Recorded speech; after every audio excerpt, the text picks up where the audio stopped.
What is up, YouTube? My Cowboys family here, bringing you guys the latest update on our very own Dallas Cowboys, and of course, kicking things off tonight, Mr. Dwayne Broussard, the top dog himself, with a $4 holler. Go Cowboys. A DAC drop. Woo. Thank you so much, Dwayne. Appreciate you, of course. And like you said, here we are, My Cowboys family, talking to you guys about the latest updates, news, info on our Cowboys.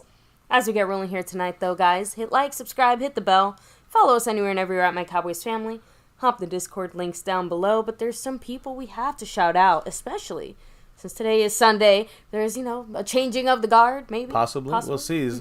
We got, today we crowned the champions for the week. And right now, we're going to roll them for you. Oh, right, look, I became a member somehow. It happens every once in a while, and every time it happens, I still crack up. Thank you so much, Skeptical Fan, with the gifted membership I suppose, Mr. MCF, My Cowboys Family, or the imposter My Cowboys Family, I guess, they should be allowed to enjoy the perks of membership? I don't know. I guess, yes.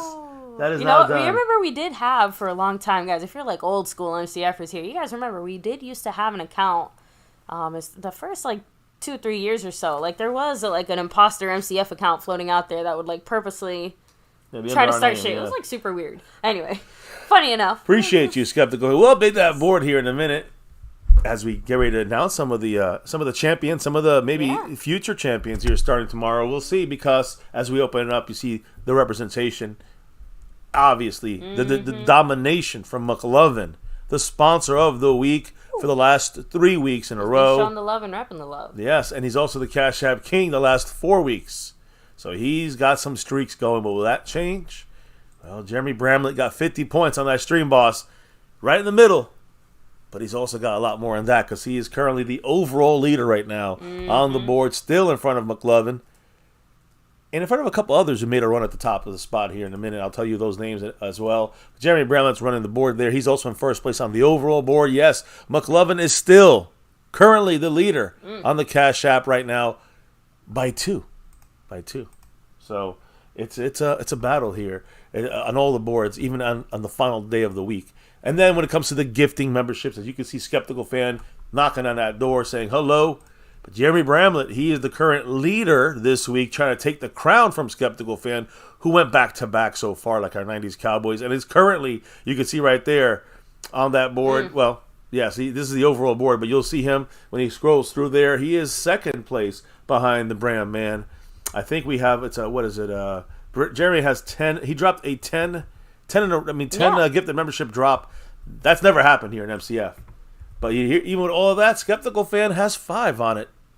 So he's halfway to Jeremy Bramlett's number. Yeah, Skeptical Fan's kind of the king of the membership gifting kings. He started off this whole gifting thing with 3 dominating months. So we don't forget that. So appreciate you, Skeptical Fan, with the gifting there. And, of course, like I said, Jeremy Bramlett's got 10, but Skeptical Fan's got 5, and tonight is the closeout.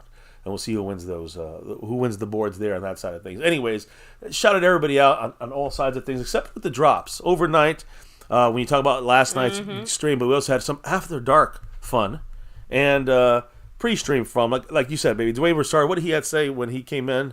Go Cowboys, and Skeptical Fan with the gift and membership. But we also had a couple extras there yesterday, like Skeptical Fan himself, guys, dropping a little love there pre-stream on our on After Dark. I think that was 2 nights ago, but Sco971 dropping some Cash App. Jason Renfro dropping a little Cash App after Dark. And then Harley Dad, who made a run, like I said. Harley Dad is in our After Dark channel. He's got his own channel and everything. He jumped in there and dropped a whole bunch of love, and he almost toppled McLovin on the Cash App board, who currently is up by 2 over Harley Dad on that side. And he's also, Harley Dad's behind by 2 on the overall board on second place, which is McLovin. First place, still Jeremy Bramlett. There you go. I just want to lay it all out for everybody as we close it out tonight. But baby, I want to make it clear. Of course. But as we see McLovin, he's running the boards. Will he be doing some 4 Pete's and 5 Pete's? We'll see. But how are the ways you can help? But we know the super chat, the thanks button. You can jump in the membership. You can gift memberships like you just saw there, Skeptical. But there's other ways you can affect not just the overall board, but specifically the Cash App side of things. You have, of course, the Cash App money sign My Cowboys Family, the Venmo at My-Cowboys-Family, the regular PayPal link, and last but not least, that Streamlabs link lets your comment show up on screen just like a super chat. Yes, and also I know somebody mentioned one day, like in the chat recently, like, oh, I wish I could post GIFs and stuff. I think Streamlabs does let lets you post a GIF if you want on screen. So there you go. Just kind of a suggestion there. All right. I guess I don't know how to do it, but I guess people can do that if they do know how. By the way, always reminding you guys here of our monthly jersey raffle, the month of March, coming up here again at the end of the month. Almost halfway through this month. It feels like we're a fourth through the month, I guess. A little over a third of the month of March already. But in 3 weeks, we're going to have the monthly jersey raffle for March. And that only involves the star level membership crew and the over everything level membership crew. One of them you're going to see from tonight, a special guest here tonight with us, Mr. Seabass. But that's the way we've always done it. But we are adding in, when you are the winner at the very least of a sponsor of the week board, you will be put into this raffle on at the end of the month with the star and over everything level members. Now, if you're a star level member and you are the sponsor of the week, it's a bonus raffle entry for you, right? If you're McLovin, you win 5 weeks in a row or 4 weeks in a row, you get 4 entries in there. So it just that's also a big part of this. So giving love back to the family members who are in the membership, the top level membership. You got navy blue silver, but the star and over everything level, that's one of the perks. But it's also a perk to win. But it's also a perk to win. The sponsor of the week board there outside of just being shouted out. So I just wanted to add that to our repertoire. And I also wanted to shout out the star and over everything level members, baby. Let's do that right now. Why don't we do that? Thank you very much, Skeptical Fan, Jason Renfro, Lincoln Kane, Andy Potched, Marissa Sparkle, Dwayne Broussard, The Lunatic, and Over Everything, C. Bass. And you might want to put a little feather in that cap, because Over Everything, they get their own exclusive perks, right? And you just might be hearing from the man C. Bass today flexing that Over Everything perk. Yeah, he's got 2 visits with us, and one's going to be tonight. So we'll be hearing from C. Bass here very, very soon. Baby, who's in the house tonight? Shout out that star to with us. Double R, what's up? Stephen White, much love. Nate Rosario. I mean, the best Spider-Man, I gotta go with the old school one. But, I've enjoyed most of the Spider-Man movies I've watched, I think. Just, I'm old school. So, anyway, Chris Davis, what's up? Much love. Roland Rodriguez, all the way from South Texas. Yeah. We have Bobby Garrett, another one of the superior Garretts, right? Hell yeah. See, Thomas somewhere in the house. Double R representing much love. Thomas Garrett, the superior Garrett, saying we are at the eve of free agency. Yes, guys, it's just right around the corner. 13th of March. The Fuego bringing the heat. Take it easy. Have a great night. Daniel Berry Sports, much love. Meatball Ron. Yeah, we can't kick off an MCF stream without the classic intro line at this point. Meatball Ron. C. Bass, much love to the man himself, of course. Skeptical Fan, always staying skeptical. Dwayne Broussard, the top dog himself. We have Mike Aldana, much love, and yes, trust me, we're going to be talking about all that kind of quarterback craziness, let's call it. Just kind of rolling back, making sure I didn't miss anybody here. Even Lee said Harold, right? He's here to talk real football, so can't blame him. MCF After Dark, if you know, you know. Oh, cool, much love to you. Freedom first, it looks like you were first. All right, good for you. Let me see. Chapstick for your coochie lips. Maybe make sure to label each one appropriately. Just saying. Maybe you don't want to get those 2 mixed up. Throwing that out there. Anyway, with that said, baby, like we said, we have a few things to touch on. Just regular NFL stuff before we get our special guest officially live and on the show. Yeah. So, NFL news here, and let's just get through it real quick because there was a lot of it, and it was pretty important. Russell Wilson looking for a new team. Yesterday, we talked about him stopping in New York, in Jersey there, talking to the Giants, kind of just like a, just kind of touch base kind of situation, meeting with the Giants. And then today, yesterday he met the Steelers, which that's who he was going to head to anyways. And today he officially said, hey, you know what? He's planning to sign with the Pittsburgh Steelers. So now we got Russell Wilson going to the Steelers. Recently, again, visited Pittsburgh along with the Giants, but Denver. It's crazy part is Denver is paying most of that $39 million salary this year. So basically, it's crazy because the Steelers are playing it's basically with like Denver's if your old player. boss was paying your new salary at your new job. Just saying. Exactly. It's like if you go into another place, they might be paying you, like $100, but you're getting a shitload from the other from your old boss. That's what's happening here. Russell Wilson is getting paid by the Broncos this year to play for the Steelers. Yeah, that's how it's going to go.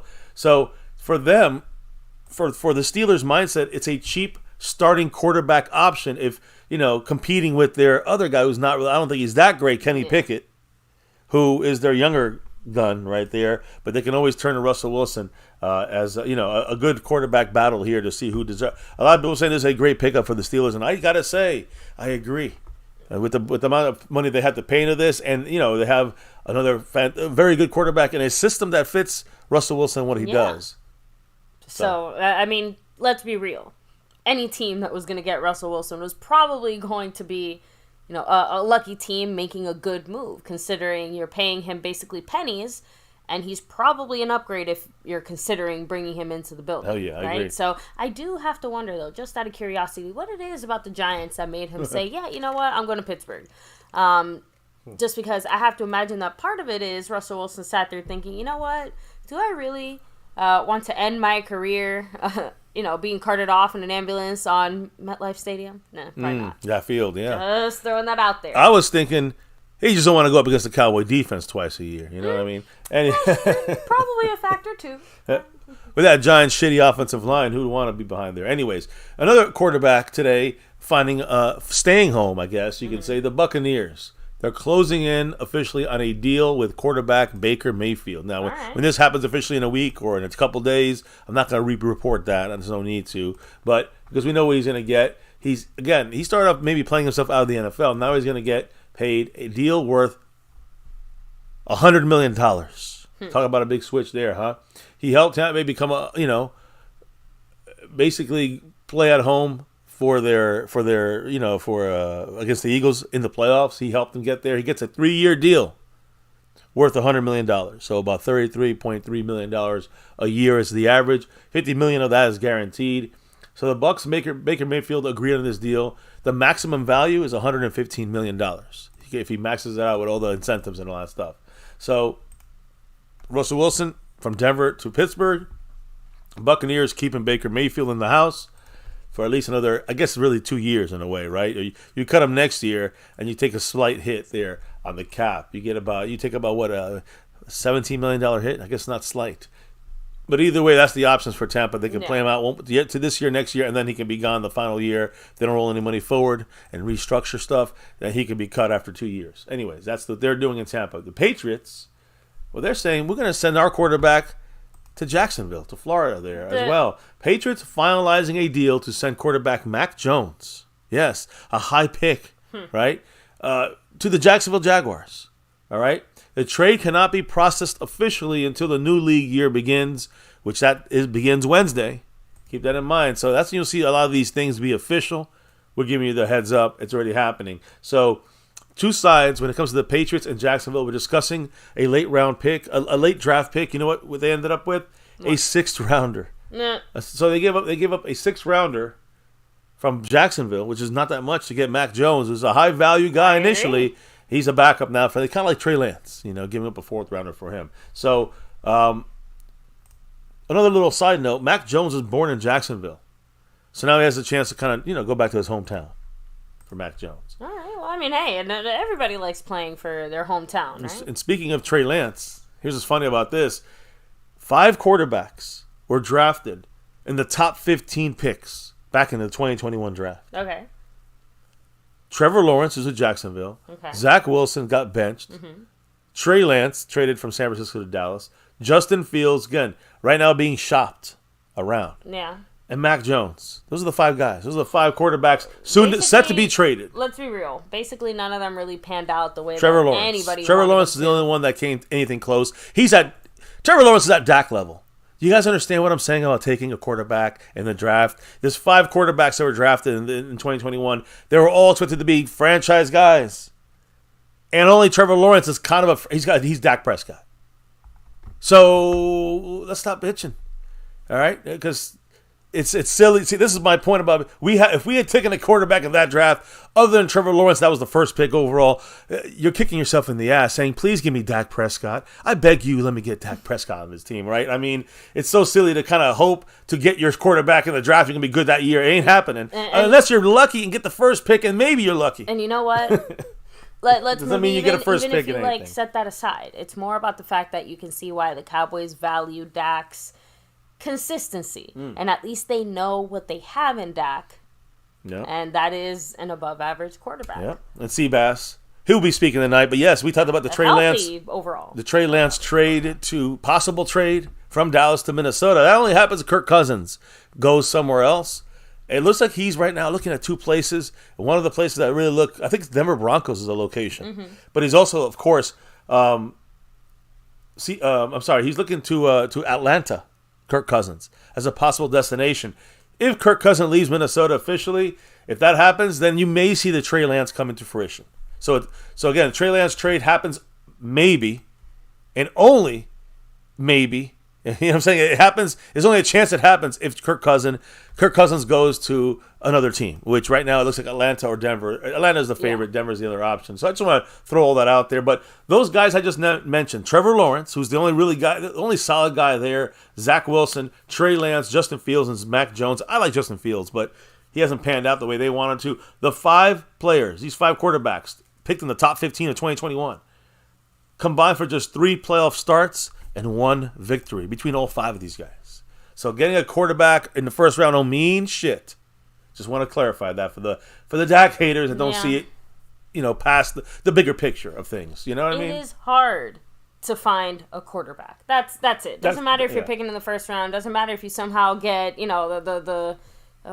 the Mr. Irrelevant? There we go. If you somehow get Mr. Irrelevant to give you something and in the right scheme, you can do it. Yeah, but when you look at things, guys, in this century, it's been Tom Brady, it's been Peyton Manning twice, Eli Manning twice, Big Ben twice, and Mahomes 3 times, with a sprinkle of a Drew Brees once, and an Aaron Rodgers once, and a Russell Wilson once. You understand how difficult this shit is to win? Like, most quarterbacks don't win, you know what I'm saying, in their lifetimes. So, again, this new flock of guys, Dak, is already not a new guy anymore, but, this new wave of guys that haven't really won except for Mahomes, well, it's fucking hard to do. That's the point. Very hard. And that's the point. I think Dallas fans think we're just going to draft the guy who's going to take us to the Super Bowl because he's a rookie in the first round and he's got good DNA pedigree. Who gives a shit? That shit don't always pan out. This is facts. So we got something we know we got here. It's going to cost a little bit of money. We're stuck in the cycle. To me, it's a no-brainer. You got to keep, at the very least, you got to restructure Dak. But to me, extending him is probably the smartest thing at this point. Not because I love the idea, because that's the best thing we got. That's plain and simple, in my opinion. Anyways, staying with other teams like the Patriots, still with the Patriots, got rid of Mac Jones. Well, they kept receiver Kendrick Bourne. Okay. He's re-signing it to a 3-year deal worth up to $33 million with the Patriots. Bourne is coming off a torn ACL, though, that he suffered last year. You think about Michael Gallup, which we'll talk just for a second, even though it's kind of the main topic of tonight, so and the trade with him. It's a Gallup deal there. Then it's not. That's what I'm trying to say. It's like they basically paid $11 million a year, similar to what we pay Gallup out $12 million a year after coming off the ACL. And I think Gallup has more upside than Bourne. But anyway, that's just me. The Patriots, I think, are making a mistake. Belichick ain't there anymore. Now, let's talk about staying on offense. The Raiders' offensive line, the center position. Their center is Andre James. He's one of the better centers in the league. Yeah. He's looking to be a free agent here in a couple of days. Signed today a 3-year deal to remain in Vegas. And the reason I kind of mention this is because it gives you the idea of what the Biotish rate may be. Okay. So this guy, Andre James, he's in a Pro Bowler, I think. What were his numbers again? Well, I didn't give him out yet, but a 3-year deal to stay there. There we go. He's getting $24 million over the 3 years. All right? With $60 million guaranteed in this contract. It's basically come out to about $10 million in year 1 is what he's going to get. But what he's going to average here, it's about $8 million a year for a solid center, for a good center. All right. And Biotish is going to be probably, I said this before, $7 and $8 million. 3 years, $21 million is what I said. So James gets 3 years, $24 million. It's around that range if you want to keep Biotish, and it sounds like the Cowboys are not. What we talked about in the past. He might be out there in free agency, Biotish. So there's other centers out there. A lot of centers in free agency, a lot of centers in the draft. So I don't think it's as much to worry about other than the communication side of things. The O-line market is starting to shift a tiny bit, but I'm going to just remind everybody, because of the way that it has been the last handful of years, pretty much since like right before COVID, into COVID and things like that, right? The whole Rona era. Don't expect the quality of these guys to be up to the usual standard. That's what I'm trying to say. Like, even the best of the free agents or guys that might be available or things like that, they're not going to be as good as the ones that we maybe have been seeing, or guys, you know what I mean? Like, I hope I'm making sense. There's probably going to be more of them numerically speaking. But I still think teams are holding on very tightly to their quality guys, and we're just seeing a few more of those other guys kind of work through that cycle. Again, fingers crossed in the next year or two we continue, we just see it trending upwards. I know this year, very lucky to have such an O-line heavy draft to choose from, in the sense of the Cowboys could go early in the draft, we could go in the middle, we could try to go deep, and we're probably still going to get somebody that'll work for us in some way. But again, remember, we go deeper, not a starter, even though Jerry will feed that to us. Now, here's the thing, I want to make sure, I'm looking at free agency, though, and in free agency, the center market, not just with Biadasz, who looks like he's headed there, but the Panthers today are expecting to release their starting center, Bradley Bozeman, at the start of the league year, which means on Wednesday, the March 13th. He has 77 career starts. He was Carolina's Walter Payton NFL Man of the Year award nominee, and he's a veteran with excellent value as well. So another option if we want to replace Biadasz, I still don't mind JPJ from the Combine, although I hear we're not going to get him. He's going to be gone before that. There's another guy there I like on the inside. I forgot his name now. From Duke, Barton, I think his name is. He's a guard center. I like him with that pick. He will be there. We can even trade back and get some extra picks, and he'll still be there possibly. So to me, that's where I look to fill in the center spot, not necessarily in free agency. But if we don't want to pay Biadasz $7 million, why are we going to pay somebody else somewhere else $6 or $8 million? We're going to have Biadasz for $7, right? So it makes no sense for the Cowboys to get not one of their guys for $6 to save $1 million on Biadasz, right? You got to start the communication with the offensive line and Dak over again. Yeah, at that point, it does seem like the consistency is worth it. For the $1 million bucks, exactly, instead of trying to start over from scratch. But that's my thing, though. That's what tells me the Cowboys are going to go with someone like Barton, who's going to be a guard that can play guard and center for the Cowboys, and he can kind of, that versatility like we have with Tyler Smith. You might see that with Barton from Duke. And he might be the guy we pick in that 24th pick there. Because to me, it don't seem like the Cowboys are going to really value the center market if they're going to let Tyler Biadasz go when he's asking for probably around $7 million a year, which it sounds like it was offensive to the Cowboys. Let's kind of follow that mentality. Yeah. The Cowboys feel like they can do better. The Cowboys feel like for that amount of money, they'd rather get somebody else. The Cowboys feel like they can. I'm just saying, like, you kind of talk through all the options. Like, there's a reason they're obviously deliberately not choosing to move forward with the Biadasz. Yeah. I still think, like, worst case scenario, like, it would kind of suck, and I wish you could just offer him maybe, like, a 1-year deal type of situation. But he'd end up going elsewhere anyway. Yeah. No. So irrelevant. Yeah. Look, either way, these no moves are really going to happen now until we get to that 13th of March, but on the 11th you can start tampering. It's allowed at that point. So the 11th on Monday you're gonna start hearing names that are gonna be coming and going, and the Cowboys will probably not be involved in any of that. I'm just letting you guys know. But a name that just hit a new name that hit the free agency right now is from the 49ers. A guy we talked about here a lot, and a good defensive, one of the better defensive players inside. Defensive tackle, Eric Armstead. I guess it's Eric Armstead, but it's an A. Eric Armstead decided today he wanted to become a free agent and is going to be released from the Niners. He comes off a 6-tackle, 1-sack performance in the Super Bowl. He ranks 4th in playoff sacks among all active players. He has 8 playoff sacks, which rank him 2nd all-time in franchise history of the Niners. So a major player now back out there. I wonder how much he's going to test the free agent market for. You're not going to get him cheap. But the Niners approached Armstead about accepting a significant pay cut from his scheduled salary. He was expecting to get paid $17.41 million this year. So a little over $17 million was his pay. They said, hey, we need you to take a significant pay cut. He declined it, so the Niners said, go test the free agency. We out of here. Because they believe he'll be getting less than $17 million. We shall see. But again, some people are saying Is this an all-in move for the Cowboys if they want to take it down to the cap a little more and get someone like Eric Armstead, who would have a similar impact on the Cowboys' defensive line that he had with the Niners? And a similar impact, you see him going from, who went from the Niners to the Cowboys in the 90s? Charles Haley. Yeah, ring a bell. I'm just saying, that all-in push we had for the Super Bowl when we went from Charles Haley, he came from the Niners, a similar kind of feeling you can get with Armstead where we need that interior push. And it's an all-in kind of move with a guy who is a guy that is out there, knows how to trade for him. You just got to make the room for him on the money side of things and add him to your defense. Hey, that could be a switch of power. That's what happened when Charles Haley came here. The power went to our defensive line. When Haley came here, the whole defensive line got better when Charles Haley was here. And we already have a damn good defensive line now, but we need the run stop. Well, Eric Armstead will be pass rusher and a run stopper inside.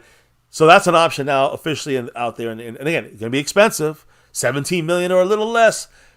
But the Cowboys can make room for that if they really, really wanted to go all in. I don't believe. Now, they're not going to go all in. That's the difference. If you want defensive talent, you got to pay for it. Yeah, and that's not even paying that much for it, but it's too much. Too much for the Joneses. I think the biggest reason the Cowboys, I can't see them making that move. It's almost less about is it too much for them on a contract basis. It's more, when they're looking at the D-line long-term, they're looking at, oh, crap, we got to pay Micah, we got to do this, we got to, you know what I mean? Yeah. I think they're too hung up on all the future moves that they might have to make at that position. To me, I feel like this just settles so many arguments for what I still feel like is a reasonable price, considering the caliber of player that you're getting and the fact that it's a guaranteed, you don't have to wait, you can just play. I mean, I'm sorry. That's the type of thing that no draft can buy. Right? Yeah. Sorry. Anyway. Yeah, I thought you were going to continue. I'm trying to keep my rant short because I do want to, save most of my comments for our back and forth with Seabass. Yeah. So, just finishing up here, guys. Again, on the NFL side, and we're going to have Seabass jump on here in a couple of minutes.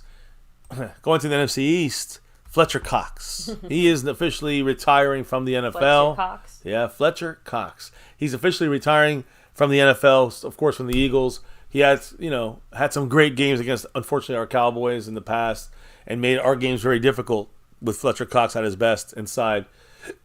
Big part of the Eagles being able to win that Super Bowl and what they've been able to accomplish in this run the last 4, 5, 6 years, always sad right? to see a great player, hang up his cleats, but it brings me joy to know that the Eagles are losing another one of their great players to, retirement. Yeah, and it's in the most important part of the field, the trenches. Yep. They lost, of course, Jason Kelsey, center. He's gone. That strength in the middle is gone for them. He retired, and now Fletcher Cox, he's gone. So they both retired, two of the most beloved players in Philadelphia, Eagles sports history. So he's out of there. Now, a guy I really liked, Foley Fatukasi. All right, he was released. He's a guy I was saying, keep an eye on him. He released from the Jacksonville Jaguars, good interior defensive player, run stopper. Well, I'm just going to erase him again. I had him a couple of years ago. He went to other teams. Now he went this year as a free agent, released or whatever. Foley Fatukasi officially has agreed to terms with Eastside Harrell's Houston Texans. They got a good one there. I'm going to tell him that. He's not going to be a playmaker. He's just going to get the defensive stops, take on double teams, let the linebackers block. Let the linebackers make tackles while he takes on double teams. So that's a good pickup for the Houston Texans, in my opinion. You got the linebacker position. Well, actually, let me go to the safety position. The Bears are signing all-pro safety Kevin Byard. Yeah, that guy. Again, one of the top safeties left out there. 2-year deal worth $15 million base. So you're looking at a $7.5 million base value. That's not bad for a top safety. Kevin Byard now with the Chicago Bears officially. And before we get Seabass on, I did want to kind of say about our situation at linebacker. You got the Packers. They're again, I'm saying ours because of what I'm going to finish it before I get Seabass on here. But the Packers are going to release veteran linebacker Devondre Campbell. This is all because of a salary cap saving move they have to do. This release will become official, again, when the league opens the new year on Wednesday. So when you got guys in there, right, that are, linebackers that are kind of going and coming. Now, look, I'm actually going to jump ahead for a quick second because there was an interesting little tidbit of the draft coming up at linebacker. The first 30-day visit. I talk about linebacker, right? There's Okay. another Devondre Campbell out there, linebacker, another guy available, right? The linebacking side of things to add some depth. What about the draft? Now, we're going to talk about linebackers in the draft in the future. That's not for tonight. But the only reason I'm bringing him up now because this is the first guy the Cowboys are officially going to bring in is a linebacker in their top 30 visit. They get 30 guys. All right. You can bring them in here and you can bring them in for a visit, an interview, a full workout, So whatever maybe it keep is. an extra set of eyes on this guy in particular. Yeah, this just 'cause guy- We brought in basically all offensive line. Yeah, that's what we talked to. Yeah, Oh, that's true. what we talked. This is Not different. official visit. This True, this true, is true. this is nothing to do. This is formal that's formal informal meetings. That's just for the combine. This is different. This is the draft. Yeah. Every team gets 30 players they can pick from, not counting their local players. They get 30 players they can pick from to get a formal, not a formal visit, but to basically have a top 30 visit with the team at their facility. But this is our first linebacker, right? This is the first player. Okay. There's no player on the top 30 list Okay. right now. This is the first one. So now we know one name, and that name is Kentucky linebacker Trevin Wallace. Okay. All right. Now I'll explain real quick about him, just so we know with the perspective here. Kentucky linebacker Trevin Wallace has officially a top 30 visit with the Cowboys, and it's going to be in early April. All right. It's not April Fools. At the NFL Combine, Kentucky linebacker Trevin Wallace ran a 4.51 in the 40. Linebacker. Very fast. That's the third fastest of the off-ball linebackers, which is exactly what we need to look for, right? So he's a very fast off-ball linebacker. He had a 37.5 vertical jump and a 10'7" broad jump. Fantastic numbers. All right. In 2023, Kentucky, not the best, college school, but 80 tackles, 5.5 sacks, 8.5 tackles for loss. So very active at stopping the run. Getting tackles, stopping the run, and even getting pressure. So, an option for the Cowboys. My question, though, and here's my question. He's 6'1", 237 pounds. To me, a little undersized. A little quick, very fast linebacker, but a little undersized. So, again, when you're looking at free agents out there, and you look at a rookie like this, he's not starting for us. In fact, if you look, where would he be drafted? Not the first round, not the second round, not day one, not day two. He would be a kind of a flyer day 3 pickup, but a good fit at linebacker for the Cowboys. He's very explosive out of the second level, so it's coming out there to stop the run. One of the top athletic scorers of all linebackers at a combine from this guy. Mm-hmm. He can impact a play coming downhill or flying to the sideline to sideline. So he's got the ability as an off-ball linebacker to use that speed, but he is 6'1", 237. He's going to get bigger, and he's going to get a little slower probably if he gets bigger, but that is the thing. He's kind of looking like a linebacker version of Micah Parsons, like a full linebacker version, an off-ball linebacker version of Micah Parsons. Okay. So, to me, you can see what the Cowboys are looking for. When you look at, we're looking for an off-ball linebacker. It's more of a middle or inside linebacker, someone to replace LVE, all right? So, that's just on the rookie side of things. Because the last name I want to bring up in the last NFL piece of news, which is a very Cowboy direct, is All-Pro and Pro Bowl linebacker Bobby Wagner, who's set to become a free agent, was talking with the Seahawks, now expected to test the market. Okay. He is not signing with Seattle. Currently viewed as that he is, quote, unlikely that he will return to the Seahawks. So he's coming off a career-high 183 tackles. Effective in every game. Pro Bowler. All-Pro player this year. Bobby Wagner is joining a very talented off-the-ball linebacking core here. And that's great for us because there's going to be a flood of off-ball linebackers for us to choose from. And we already announced and named a shitload of them. Yesterday we talked about coverage for off-ball linebackers, but that's the one thing we probably need the least. And 2 names stuck out to me on this list that I liked maybe more than most of them. There's a couple guys I like. Bobby Wagner is one of them as well. But I'm going to talk a little bit later on Frankie Louvu and Azeez Al-Shaair, who I think are the better 2 of this group to do what you want to do in Mike Zimmer's scheme. So, but I'll talk about that more in a minute. Let's get things rolling here. Before we get to a deeper dive on Cowboy news, I want to hear from Seabass and what he's going to bring to the table and what his thoughts are on things. So, Mr. Seabass, that is your cue. I know you're here chatting it up, listening with us. So go ahead and ring on in so that we can hear, guys. Yes, Mr. Seabass, the last time we had him on, if you guys recall, man, him and I feel so bad because we talked about this a lot in the chat.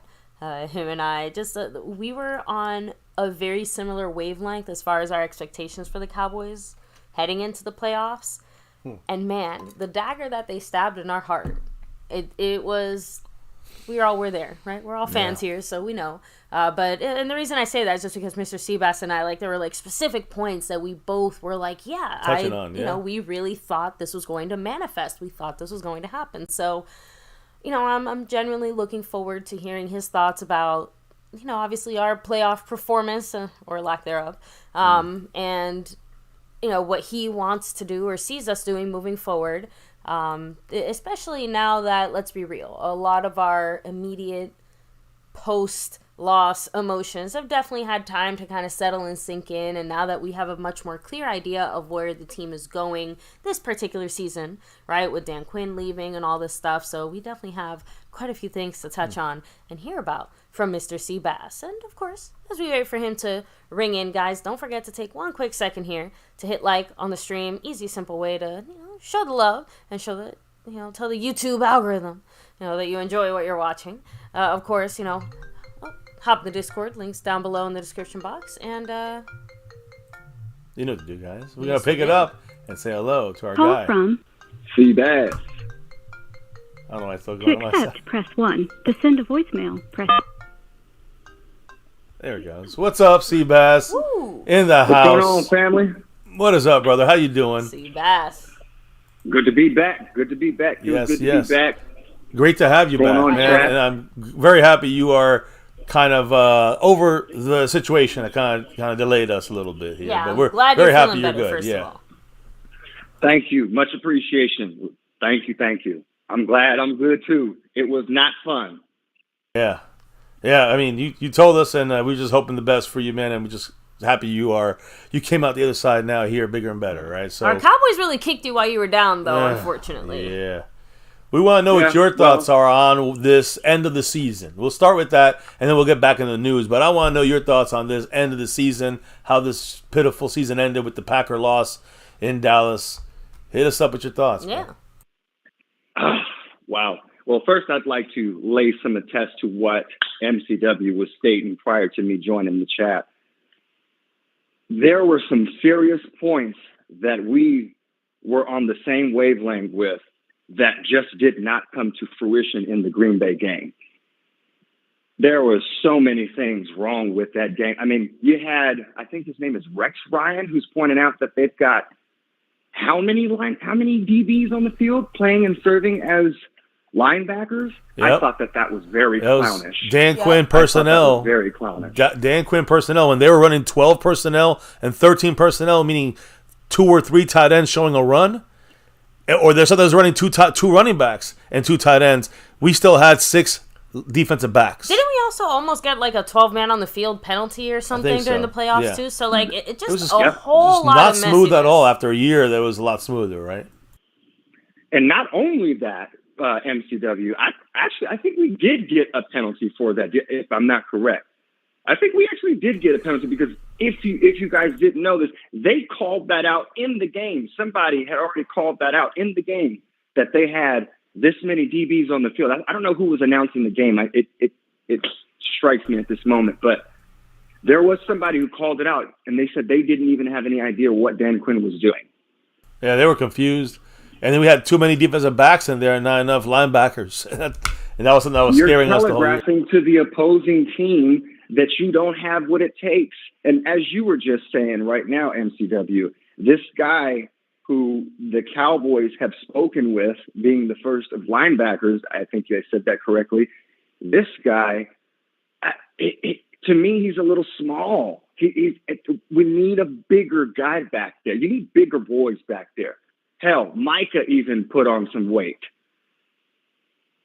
You got to have some beef back there because on the Green Bay game, I forget his name, the running back there, that man was running through us like piss through snow. Aaron Jones? He killed us.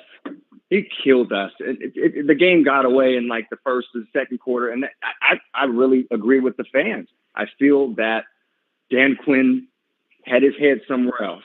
And that was sabotage. So, which again, obviously he's happy now as our rival, of course. At least we get to now hopefully kick his ass, twice a year. But, again, so lots of defensive situations, but let's be real, right? Offensively, that's one of the things that definitely stuck out the most to most people, especially with the a quarterback play not looking as great as it could have. Yeah, everything seems to be on Dak, but... No, I'm just saying, and especially since, we're heading into, excuse me, the off-season where we knew we were going to talk a lot about Dak's extension or not, or whatever the heck it is that the Cowboys are doing. I mean, how do you feel about Dak, obviously, after that playoff performance and just like an overall level? Right. Well, first off, I can understand the frustration from the fan base because Dak did not really have a stellar performance. He didn't roll out the welcome wagon himself as he had been doing prior in the regular season. So there's that. But I can understand, like I just put in the comments there, we don't have anything better at this time. I'm not a Dak apologist. I'm not a Dak savior and all that good stuff. There's some fans that are like that. Fine, cool. I applaud that. But until there's something better, you got to keep rolling with Dak. And I think that them waiting this far and still not having even extended him is not doing what MCW, MCF, you guys alluded to in one of your prior streams, where it's get the deal done now so that when the draft comes, it's BPA. When free agent comes, you got some money to play with. Make some restructures. We haven't done anything. They're sitting on their hands or they're on the yacht somewhere. Yeah, do you think this is an excuse for them to say, hey, we're not going to use... We don't have the cap. We're only under the cap $2 million. I want to give credit. I can't remember who it was in the chat. I think it was Kelvin. He kind of said that he thinks that the Cowboys are they feel like they can wait because of the quality of free agents available at positions of need, because of the fact that the Dak situation, basically, like they feel like they've got him locked down. They feel like they've got everything in hand. So they're fine with waiting. And man, it felt so true because it pissed me off immediately. And it just, I don't know, it feels like as soon as it pissed me off immediately, I'm like, that does feel like what the Joneses would do. I'm sorry. Oh. So typical of the Jones, though. Very typical of the Jones. We'd much rather sit and wait and expect something to fall into our hands. I mean, I'll retract that statement. Last year, they went and got Brandon Cooks and they got Gilmore. And I don't want to take away from what we're talking on the subject, but now...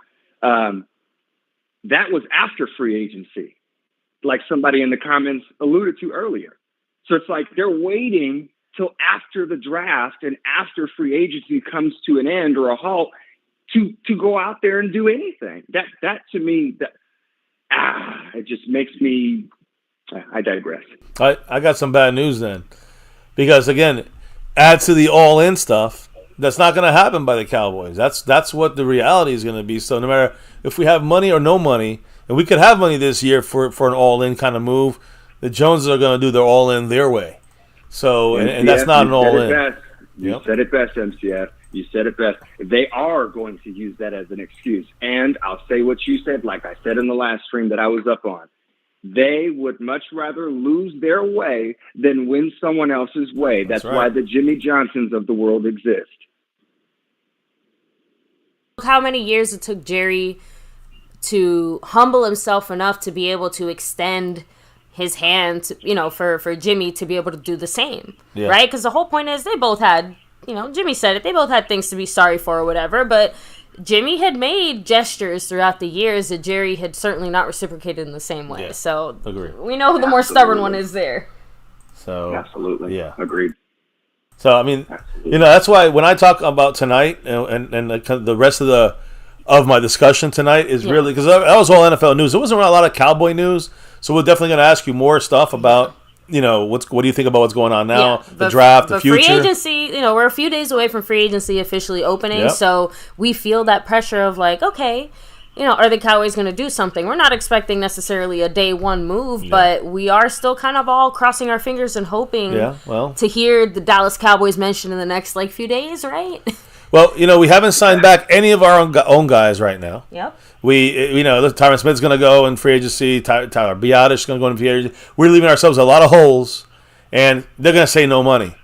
But as soon as GALLUP is cut, that money's coming June 1st. That's not money we have now. That's not money that's available. Right. That's what's crazy to me. I knew they were going to make him a post June 1st. Yeah, of course. I knew they were going to. Well, you get $9.5 million back, but don't get that money. That pays you. But that pays you. See, instead of splitting it up in 2 years, it pays you all of it back now. Yep.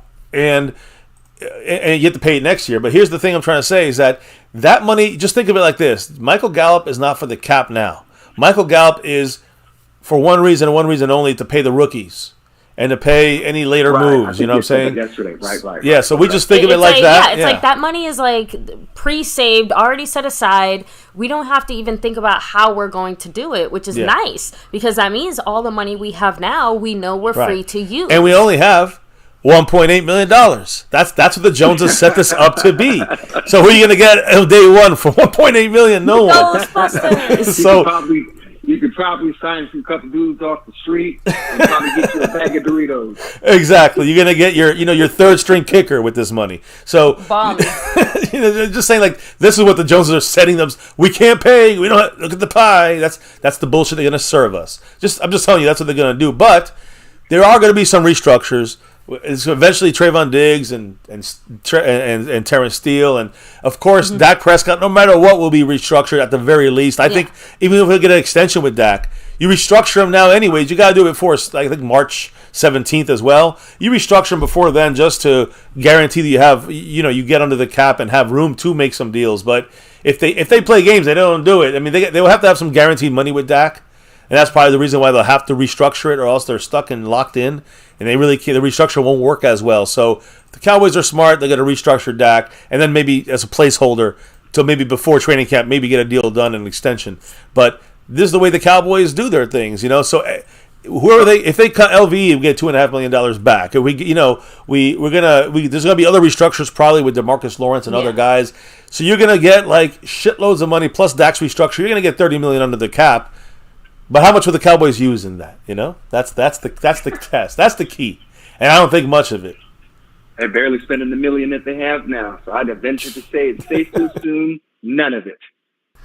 and we laugh, but it's laughing through the tears right now. So let's pretend, let's put on all of us our best Stephen Jones caps, right? Because I know you have a few kind of just general names and things to touch on, and obviously in a dream world. Right, we'd all be bringing in, Derrick Henry and all these other names and players, right? But realistically speaking, out of these names, which ones might actually hit our Cowboy radar? So I know you have a few names, a few things you want to touch on there. And Seabass, don't worry, we still have a few other things to get through. But I want to know your thoughts as well. Yeah, I'm gonna some of the things I'm gonna ask him about these exact things we're going to discuss now, which is kind of like still the news. And of course, the chat as well. Together. Yeah, exactly. We'll give you some last.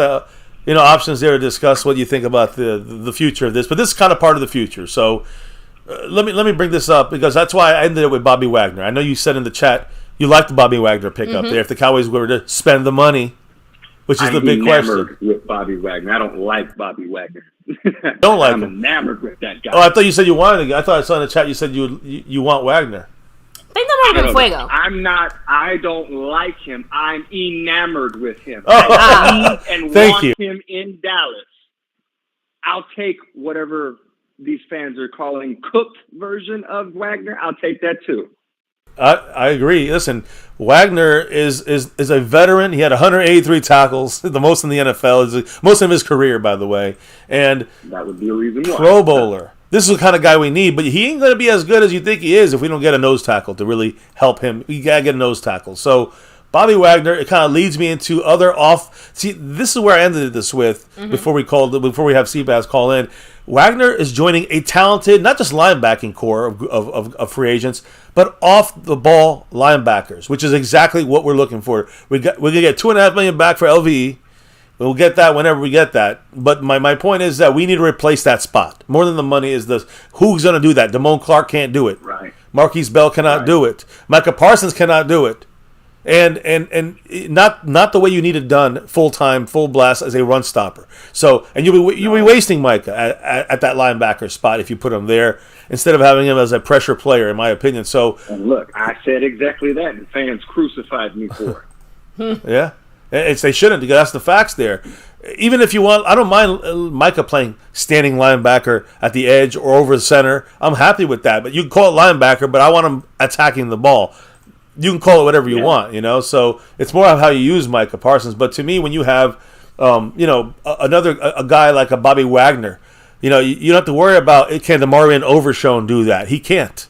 He cannot do that. Exactly. So don't try to, either pretend that he can and force or him Marquise to play Bell. that role. Exactly. Yeah, Marquise Bell, Damone Clark, and again, Marquise Bell probably going back to safety. But Damone Clark and the Overshown is coming off the ACL, never played a snap with the Cowboys yet in a regular season game. You got a lot of question marks. I mean, Malik Jefferson, who knows? Like, we're talking about practice squad now. That's all we got, off-ball linebacker. So that's obviously a glaring hole we got there. And so I ask the chat, I ask, of course, you, Seabass, two names that I have siphoned through. And there's other good ones, because I like the other Seattle linebacker there. I know that there's a couple other guys out there that I really do like. But in a realistic sense, if the Cowboys go full blast and pay top dollar for a guy that fits them perfectly in the Zimmer scheme, you got to go Frankie Louvu from Carolina Panthers. Yeah. Now, he sucks at coverage. But we don't need a coverage linebacker. We got 3 safeties playing linebacker, so we're good. You know what I mean? Like, we're okay with that. So when I look at him and I look at another guy, which you got to look at him, he's about $3 or $4 million cheaper, from formerly of Tennessee, Azeez Al-Shaair, formerly of the Niners before that. Those are my top 2 targets for the linebacking, off-ball linebacker spot, and I definitely would not mind Bobby Wagner. I mean, that'd be a great find there, probably in between both of these guys' rates. So Louvu and Al-Shaair, the top of the linebacker market for off-ball linebackers right now in the free agent market. And these guys, again, you want to add a veteran depth to the position. These are probably the best guys to fit the Cowboy scheme. And the way they performed this past season would fit perfectly in the Cowboys' defense, the Zimmer defense. Let me just start with Frankie Louvu from the Carolina Panthers. He's 6'3". Pulling up his stats now. Yeah, he's 6'3", 235 pounds. This is 6 years in the NFL, right? He's been in the league 2018, 2020, and then 2021 with the Panthers to present. The Jets in 2018, 19, and 20. And the Panthers from 21 till now. Now he's a free agent. He's played 77 career games, 252 tackles, 41 tackles for loss, 34 quarterback hits, 17 sacks. He's a pass-rushing, off-ball. Productive guy. Yeah, productive guy, gets tackles. I mean, to me, the scary part is that he's 235. He's a little smaller than I'd like an off-ball linebacker to be, but he's fast, he's quick. 2 years ago, he played 15 games. And in 15 games, he had 111 tackles. That's fucking great. 19 tackles for loss, fantastic. 9 quarterback hits, 7 sacks. 7 sacks as an off-ball linebacker. In a Zimmer scheme, that is beautiful. Now, again, in a Zimmer scheme, he'd probably get around the same sack numbers there. Last year, his base salary was $2.6 million. So, being a free agent, he's gonna be around that $10-11 million range. But when you have Micah Parsons, similarly, you'll have 2 Micah Parsons with someone like Frankie Louvu. All right. Louvu, who, again, wore number 49 over there, kind of a weird number, but he wasn't expected to do what he's been doing. He lines up over the center, which is a very good connection to the Zimmer scheme. He loops around and then sacks the quarterbacks. A lot of the 7 sacks came that way. He had a 90.6 pass rush grade. So he's not just a run stopper. He's not a coverage guy at all. He cannot cover. But he's a run stopper, and he is a quarterback pass rusher as well. So he's at Micah Parsons part 2 there in a way. He had 9 total pressures. Both were third best amongst all linebackers, his pass rush grade. With a minimum of 33 pass rushing snaps, he has a win percentage of 28.6. That's the second best of all linebackers. I'm just saying, Micah on the defensive line, there's a defensive line numbers. If you look at the correlation, that's how good he is at pass rushing, which again is great. But I want to see, I would love to see him kind of stop the run. I want to know what his run stop ability is. But Dan Quinn, would have lined them up all over the place like Micah Parsons, like he does, did with Micah, or tried to do with Micah. And I think that's what Zimmer will do. But when it comes to the run defense, that's where my ears perk up. His run defense, in an area the Cowboys struggle. Again, I will say one thing about him, because he is a little smaller. It's not his strongest suit. But to me, the bigger deal is getting a good defensive tackle to help with the blocking, so you can get the linebackers free. Then he's destructive. He has 71.5 run defensive grade. All right, but that was only 5 spots ahead of LVE. So LVE's been solid, but he's not great. That's not greatness against the run. Definitely not great. Yeah, so he's a little better than LVE against the run. Which, again, at least is an improvement, but let's be real. We all kind of thought that the day we moved on from LVE, we would be bringing in someone better than LVE, and not just marginally better. Not just basically the same, right? You look at the missed tackles, right? His missed tackle percentage, 13.3%. And that's a little on the high side, right? That's a red flag there. But a lot of that's because he's very aggressive with the style he plays. And again, he's the kind of guy that forces players back to the right, back inside. A lot of the times, he's good at setting the edge. He alters the running back lanes to run. See, these are the things you don't have on the stat sheet, but he can do that because of his speed, his quickness, his intensity, aggressiveness to the ball. So, and it also makes tackles as part of 111 tackles in playing 15 games. So, great numbers from him. But to me, listen, I like him a lot. To me, I still think it's a little too much for the Joneses in a realistic way. They're not going to pay it. So I look. Agreed. Yep. I look to Shazier Al-Shaair, because to me, he's a little a little more in our price range. Price range, and also the ability to stop the run is a bigger thing with him. Now he is also smaller. He's only 6'2", 228. So not look this guy up. Not that big of a guy, right? So 5 years in the NFL right now. With the Niners from 2019, 2022, and then he played Tennessee last year.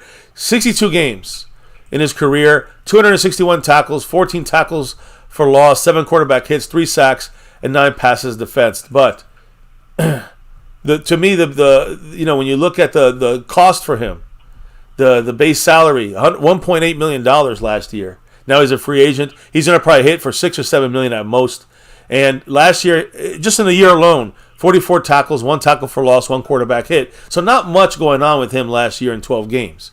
So to me, it's not. He does not. His stats are not as good, but that's why it'll be a lot cheaper. Luvu is more of a pass rusher, so he gets the stats that really people pay for the pass rushing stats. I don't think we need a pass.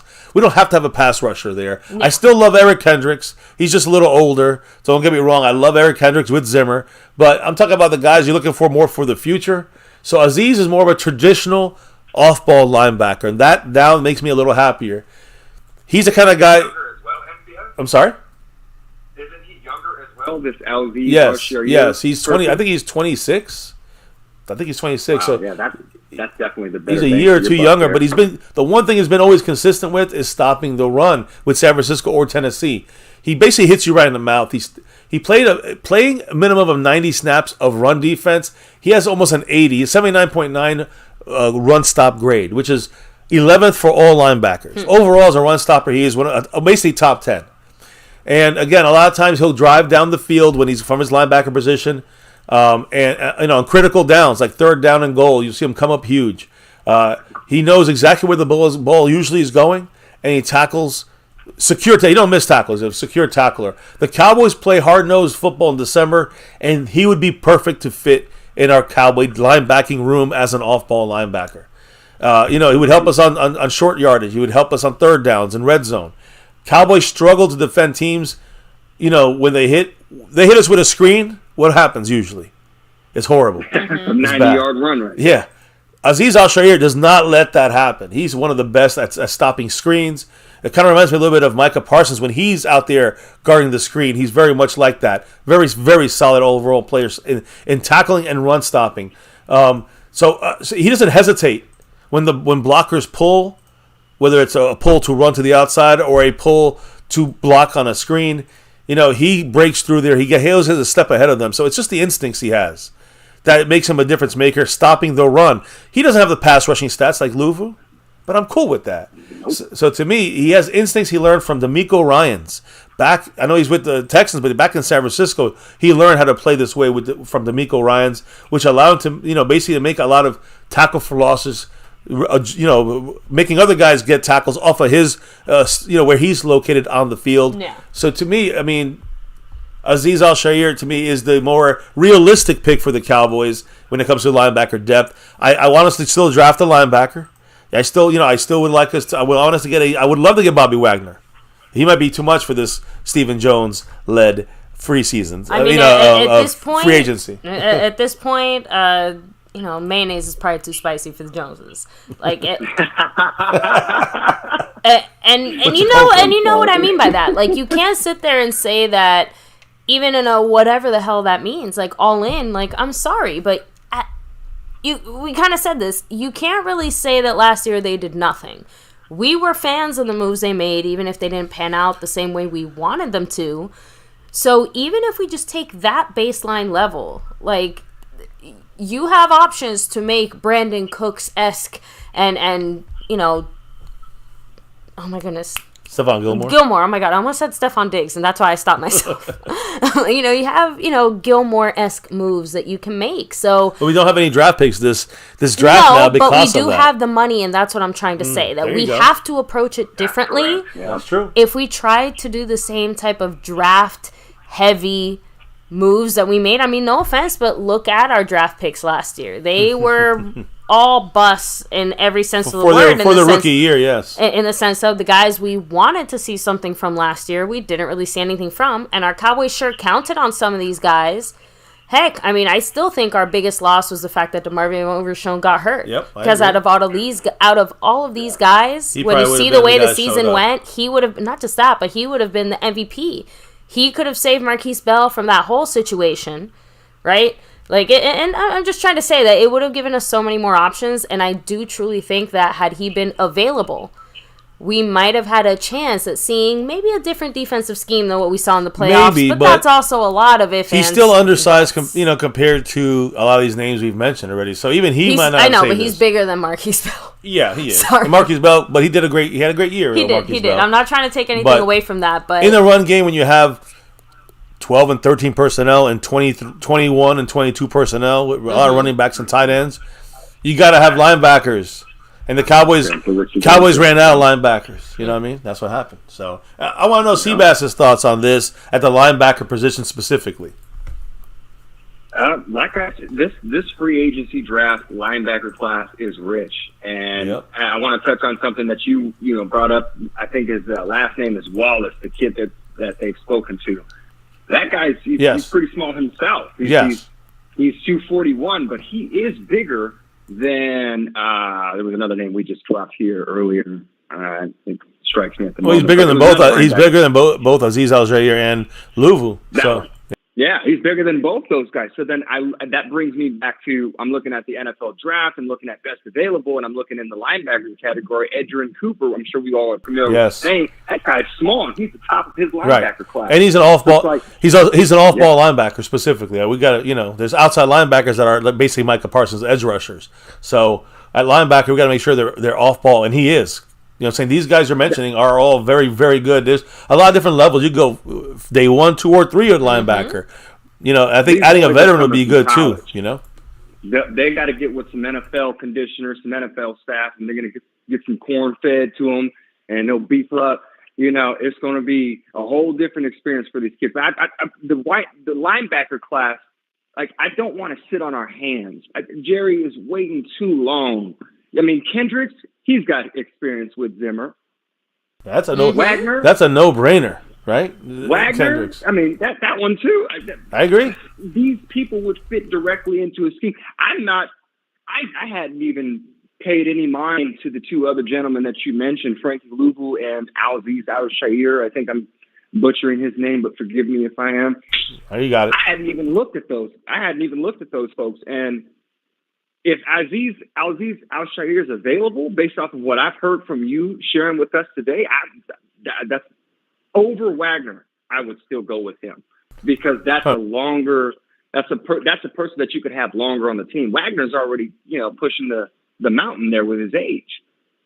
Wagner would be a one year deal kind of guy, which again maybe that's what you want to do on a quote unquote all in kind of situation. That's exactly what I would do. So you can do Wagner, and you can add a lot of veteran leadership, I think, with there. You can't lose with that, and you can't lose with Al-Shaair because, to me, you're adding he's still in the league, 5 years, but he's not. He's got the most experience in our linebacking room now. All of a sudden, so there's a lot of positives there you can do with either move on this. I think you go free agent, like one of those names you just said, whether it's a Bobby Wagner or Al Shair, or you can go. I think you go that way, one of those two guys, and a draft pick somewhere in this draft for linebacker. In my opinion, I don't think signing one linebacker out of free agency would be even enough. I don't think that drafting just a linebacker out of the draft would be enough. They need to go and get bodies. They need it by the numbers. So we got to fill them up a little more. More guys got on our squad are not it. So we need to get more linebackers in there. Just add 3 or 4 of them. Absolutely. I got you. Well, yeah, I mean, I'm with you there. It depends what – it really comes down to what Zimmer's going to want, on that defensive side of the ball. So, it's kind of wrapping up the defensive side. What are your thoughts on this defense going forward, whether it's, linebacker? I know I look for run stop, and that's a defensive tackle.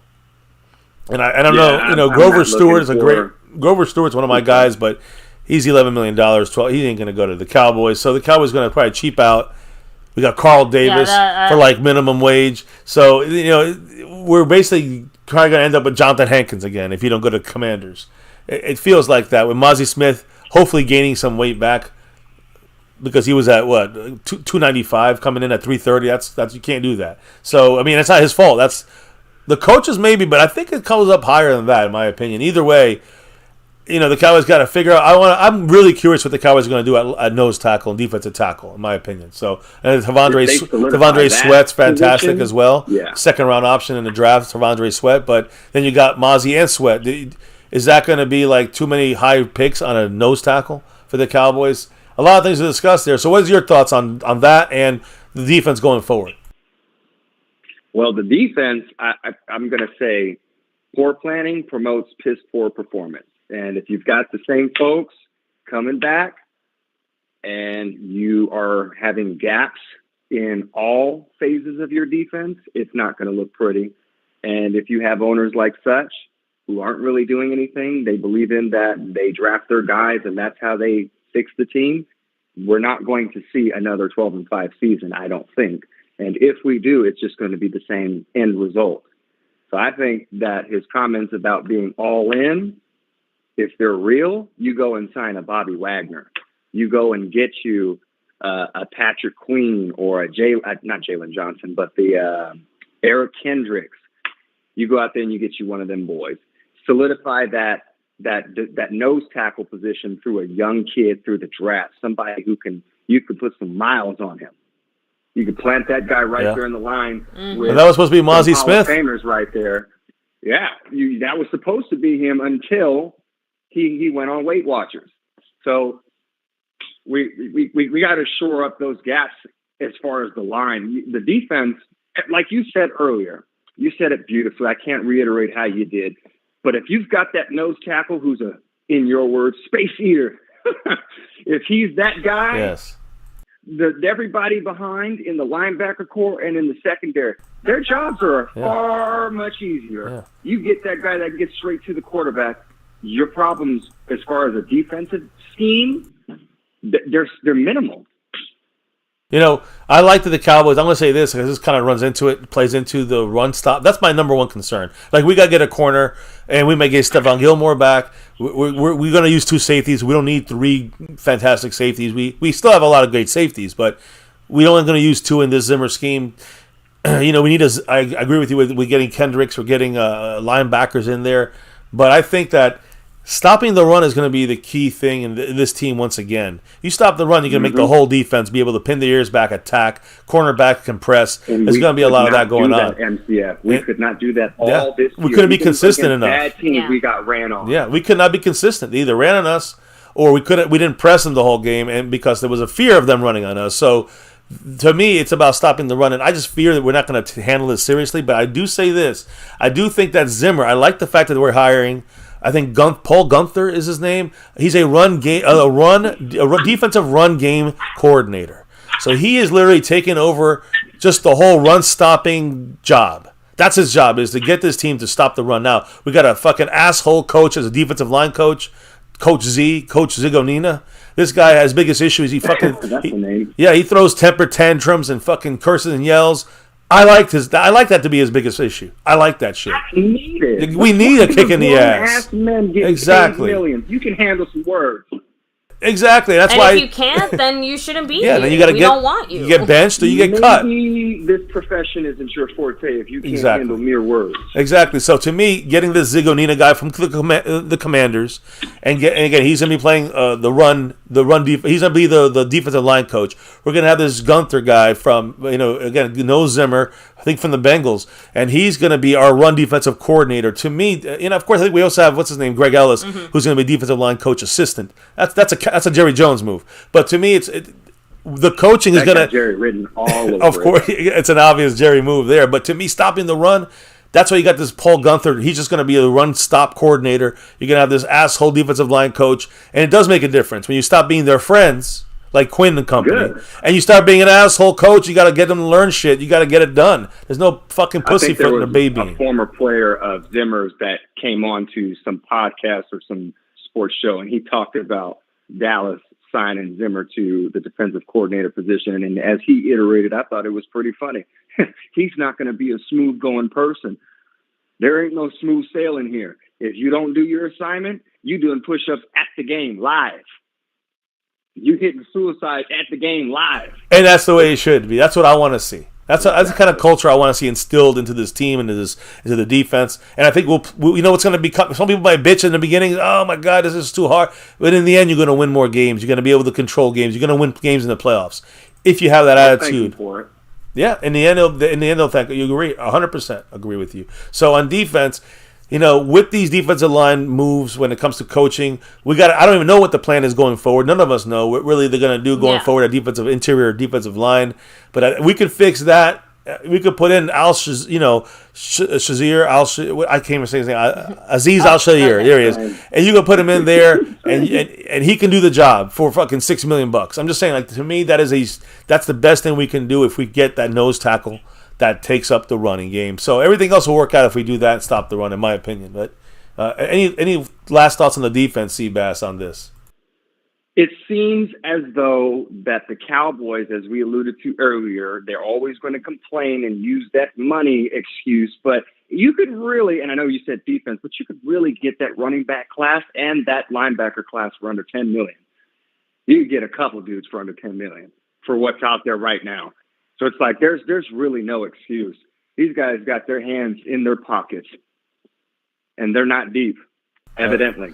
So make a move. Yeah. I 100% agree. And, you bring up running back, that's the next spot we're going to talk about here. Running back and offense. We're going to talk about offense now. But let me go through the last part of the news. Yeah. And then you can kind of comment on this, because I think this is going to be important when it comes to running back for our Cowboys, specifically the Tony Pollard position, right? So there's a lot of free agents out there right now. Big name guys, Jacobs and Eckler and other guys, and, of course, Saquon Barkley. A lot of people are saying we're not going to go get Saquon. I would be shocked if we get Saquon Barkley.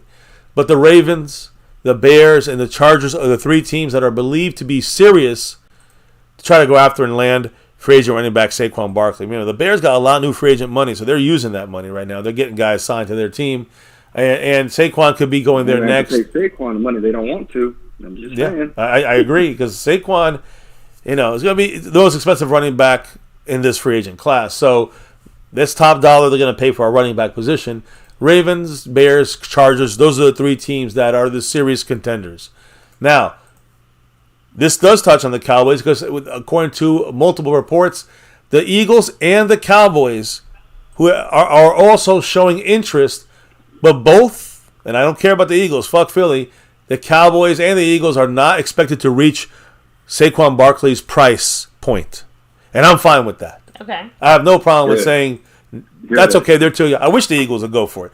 But, Cowboys, number one thing is the Cowboys don't fall for it. So you know what? The Cowboys, they're interested, but they're not going to go that route, which tells me the Cowboys are interested at something at running back. Well, they're trying to look for a deal at running back. They were never interested in that. I'm sorry? They didn't even want to pay. They were never in. It doesn't seem like they were ever interested in that prospective idea, because they didn't even want to pay Zeke. I agree. Having struggles and issues with what they're going to do with Pollard. That's hilarious. Yeah. Well, and And that takes me to the thing, because it says that even though that's the Cowboys are not going to meet that price point for Barkley or the Eagles, according to multiple reports, still should not be completely counted out, because the Cowboys are in need of a running back. So if things fall certain ways and he's the only guy available on their short list for the Cowboys, then the Cowboys might become a little more interested. I really hope that's not the case. But I don't say... Yes, if he's actually available, that would be uncharacteristically like Jerry Jones to sign him, even if he was the only one available. I agree. It'd be stupid, but exactly when you think the Cowboys are done doing stupid shit, then they pull something out of their ass. It always happens. It always happens. So it was interesting to hear. This is kind of ended on this, and then I'm going to let you take it over here a little bit more, Seabass. But some notes today from Jeremy Fowler, from Don Graziano, and they're reporting on the Cowboys. And it does take a look at mainly at the running back spot. Saquon Barkley, his market, $10 million range. It was what most front office guys are expecting. Okay. Excuse me. So around $10 million, which is too much for a running back in my opinion. And the Cowboys and Eagles are not the likeliest landing spots. It's been confirmed multiple times. Now, some people out there still believe that Cowboys are going to try to pursue Saquon Barkley. But there's, the people that really know their shit, they're saying there's no way the Cowboys are going to pay that much. And they also said that the Cowboys would love to upgrade their running game. And of course, also, this is important, the run defense as well. So it seems that the Cowboys, they're focusing on two things, the run and the run. Okay. Running on offense and stopping the run on defense. But, and here we go, guys. Give me the drum roll. Where's the big but? There it is. Oh. They are not expected to be big players in the outside free agent market. Confirmed by multiple sources. So again, what exactly are we doing? Are we like dragons sitting on top of our hoarded pile of gold? Like, you can't take it with you, Jerry. You got to spend it eventually. So it's incredible. I don't get it. I have to admit, I don't get it. Cowboys Jerry are not is all in on his legality. That's it. Exactly. That's he's all in on that. I'm being a dad with some, cheating his wife. Can we call a friend at the IRS and tell him to go check out Jerry? Okay, somebody needs to take MCF's phone away. It does make me wish I had a friend at the IRS, but alas, I'm just a regular person. I'm not Jerry. I don't got connections like that. A little looking into. That's too much money. Something's up over there with Jerry. Yeah, like you're not spending one on the. Come on. This is the Cowboys again. This pie stinks. I'm sorry. This pie stinks. Yeah, this is a shit pie, and the thing is that unfortunately, Jerry Jones, Stephen Jones. The sources from the Cowboys, at the Star, they're saying that the Cowboys are, quote, aren't expected to be big players in the outside free agent market, which means we'll sign a couple of our own guys. Maybe after some time goes on in free agency, they get to go around, no one signed them, they'll stay in Dallas. There you go. Scanina. That's what Thomas Gary said. Jeff Scanina. Scanina. Oh, I always say Ziganina, but yeah, it's almost like a ska sound, like a soft Scanina. Scanina. Okay. All right, I got it. I'll get it by the time we get to Thank you, Thomas. Wow. Yeah, thank you. Yeah, it starts with a Z. They call him Coach Z. I'll probably do that too. So yeah, we see why. So when you look at the situation for the Cowboys, and this is per Jeremy Fowler of ESPN, Don Graziano of NFL Network, they're both saying that the Cowboys are not going to be big players on the outside free agent market. That's it. So clown show, all in my fucking ass. That's that. So the continued report basically stated that to tell the Cowboy fans, do not get too excited about Saquon Barkley. Holding their breath. We hope you survive. Don't get too excited about Saquon Barkley. All right. Don't get excited.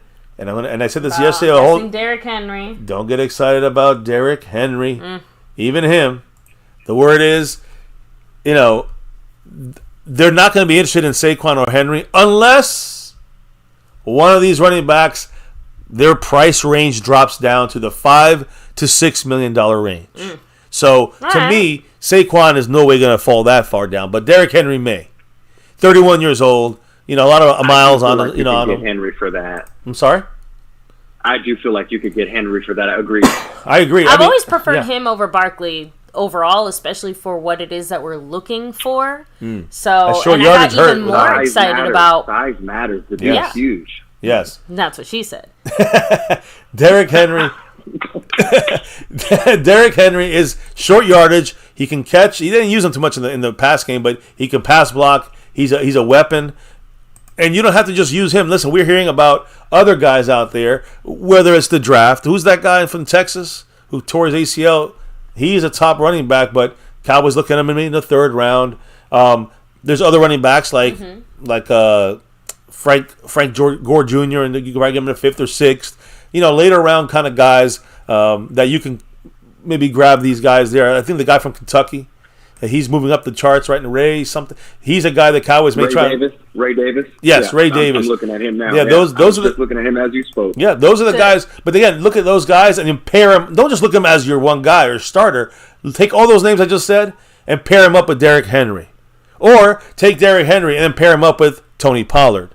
Now it changes shit. I feel like that's the best outcome there. Pollard thrives being a number 2 back behind a bruiser. Yes. Like Zeke it takes the hits. The power and Pollard was the speed. Yes. When you have that combination in your run game, you put the fear of God in defenses.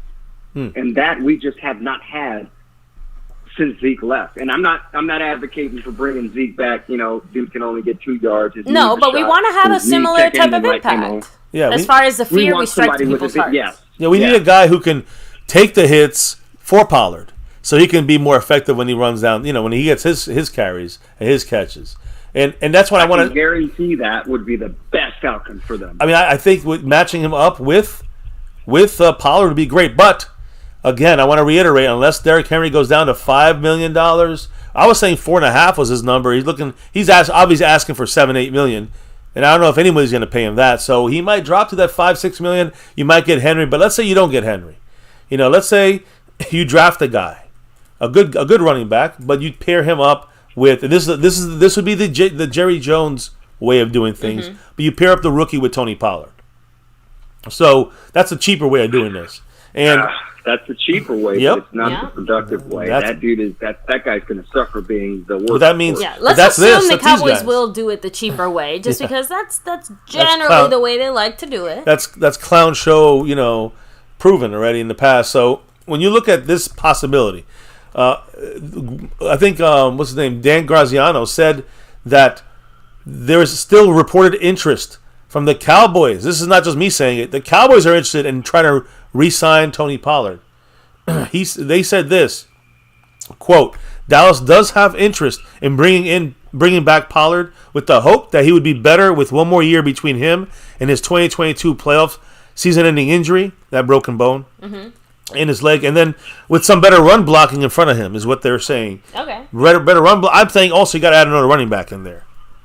So I want to add in here. I want to add in there right after what you just said. Yeah, go ahead, hit it up. I'm not one of those fans that is going to sit here and say that Pollard is garbage. He's trash. He's not productive. I'm not one of those fans.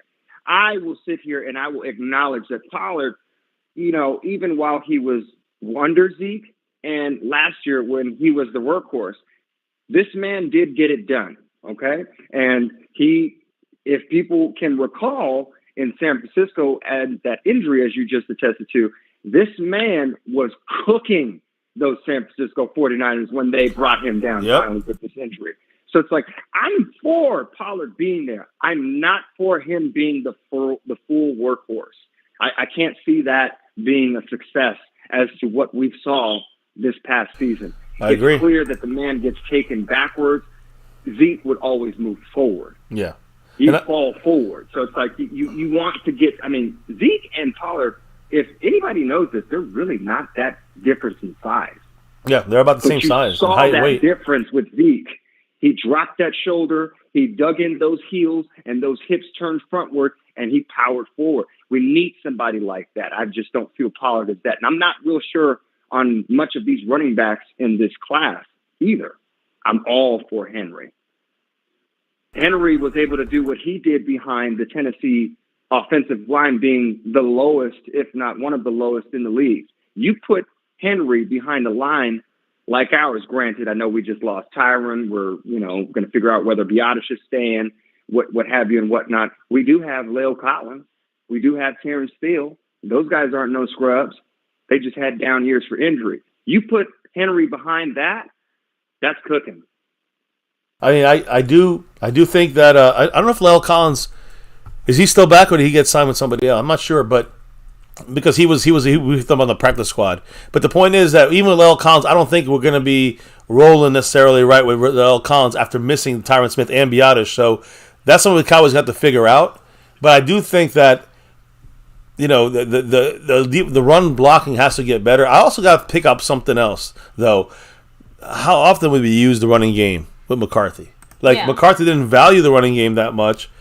Because I like that is a fact. Yeah, I mean we could spend $1 million, $1 trillion on the running back spot, but if we give him 15 carries a game, is it worth it? I was just about to say my only little commentary there is that I agree Pollard is obviously not enough to be a number one.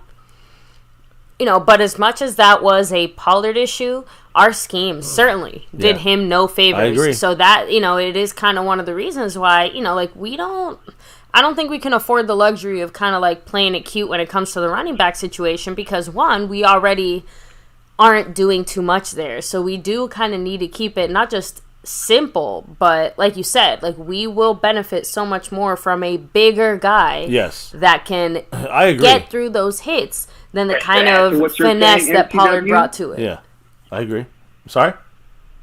And to add to what she was saying, MCW, we... on our last stream when we were up live last, we talked about how McCarthy, he said he was going to do more in the run game. And we kind of saw that when he drafted Hunter Lipke. I'm sure he was the forefront person for that guy. And Hunter Lipke was very underperformed. You rarely saw this man on the field. Remember, he was on the field. He wasn't drafted though. He was an undrafted free agent, and he was not looked. That's right. And he was not looked upon really. It was Deuce that was drafted. I mean, the thing was, Hunter Lipke was looked upon as not really a running back. He's just a fullback. So with a different job in mind. But I agree that was a McCarthy kind of want. He wanted that fullback type of guy. But we didn't have enough with the offensive line that was not having a great year blocking, and also. With Pollard running as the power guy, it's not going to work. So, I do want to say one thing, though. I do want to be fair to Tony Pollard and say one thing that's a fact. Since Week 11 against the Panthers, I said this last night, he was a top 10 running back in the NFL. Yep.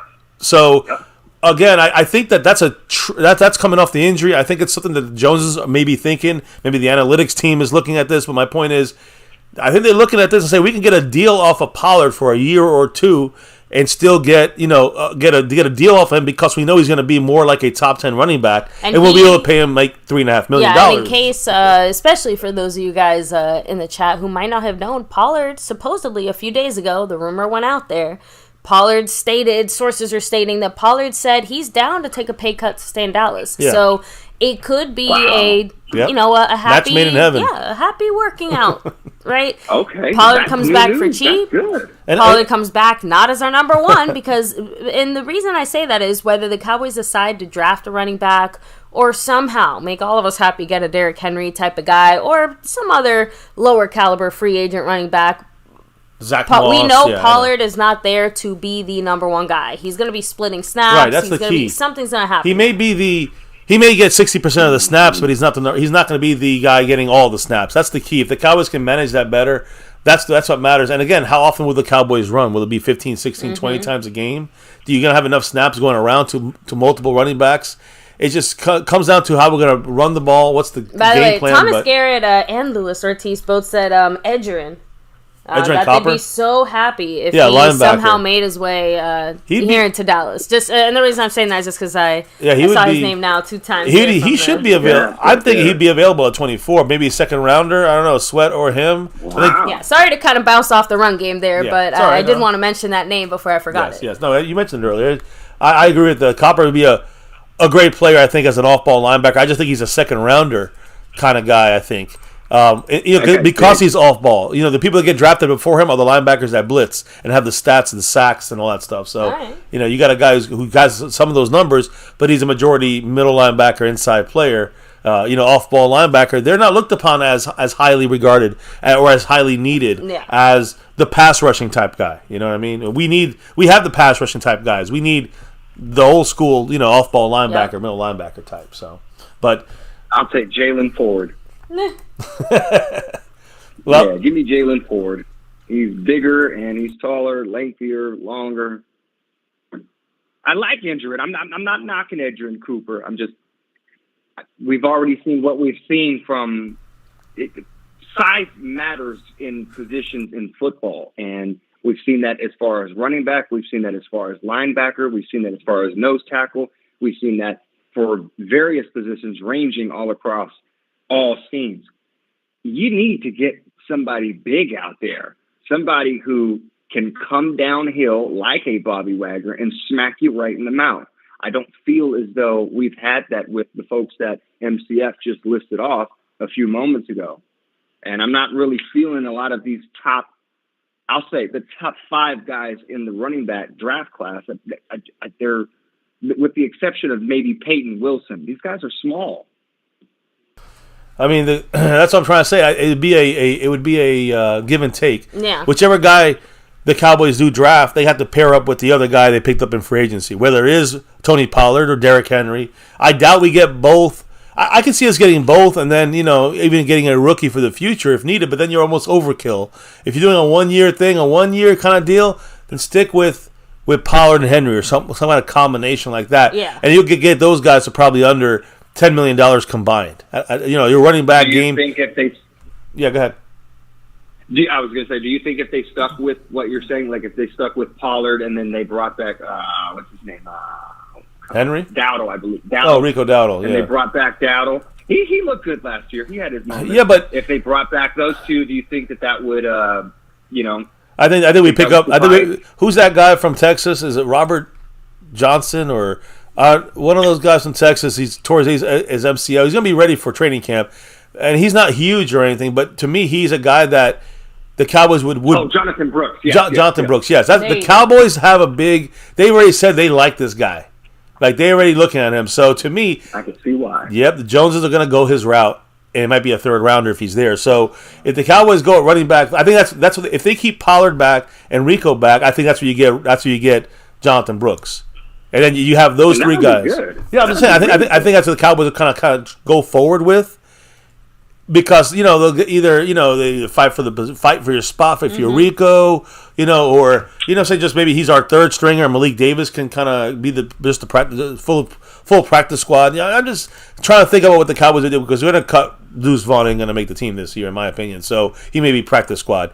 So I think that's yeah. I mean, so at running back we need to we got to revamp. We got no running backs. We got 2 guys, Deuce Vaughn and fullback Hunter Lipke. That's the 2 guys we got. Who else we got a running back? We don't have Pollard. We don't have Rico Dowdle. So all we have is I guess we have Malik Davis. These guys are practice squad.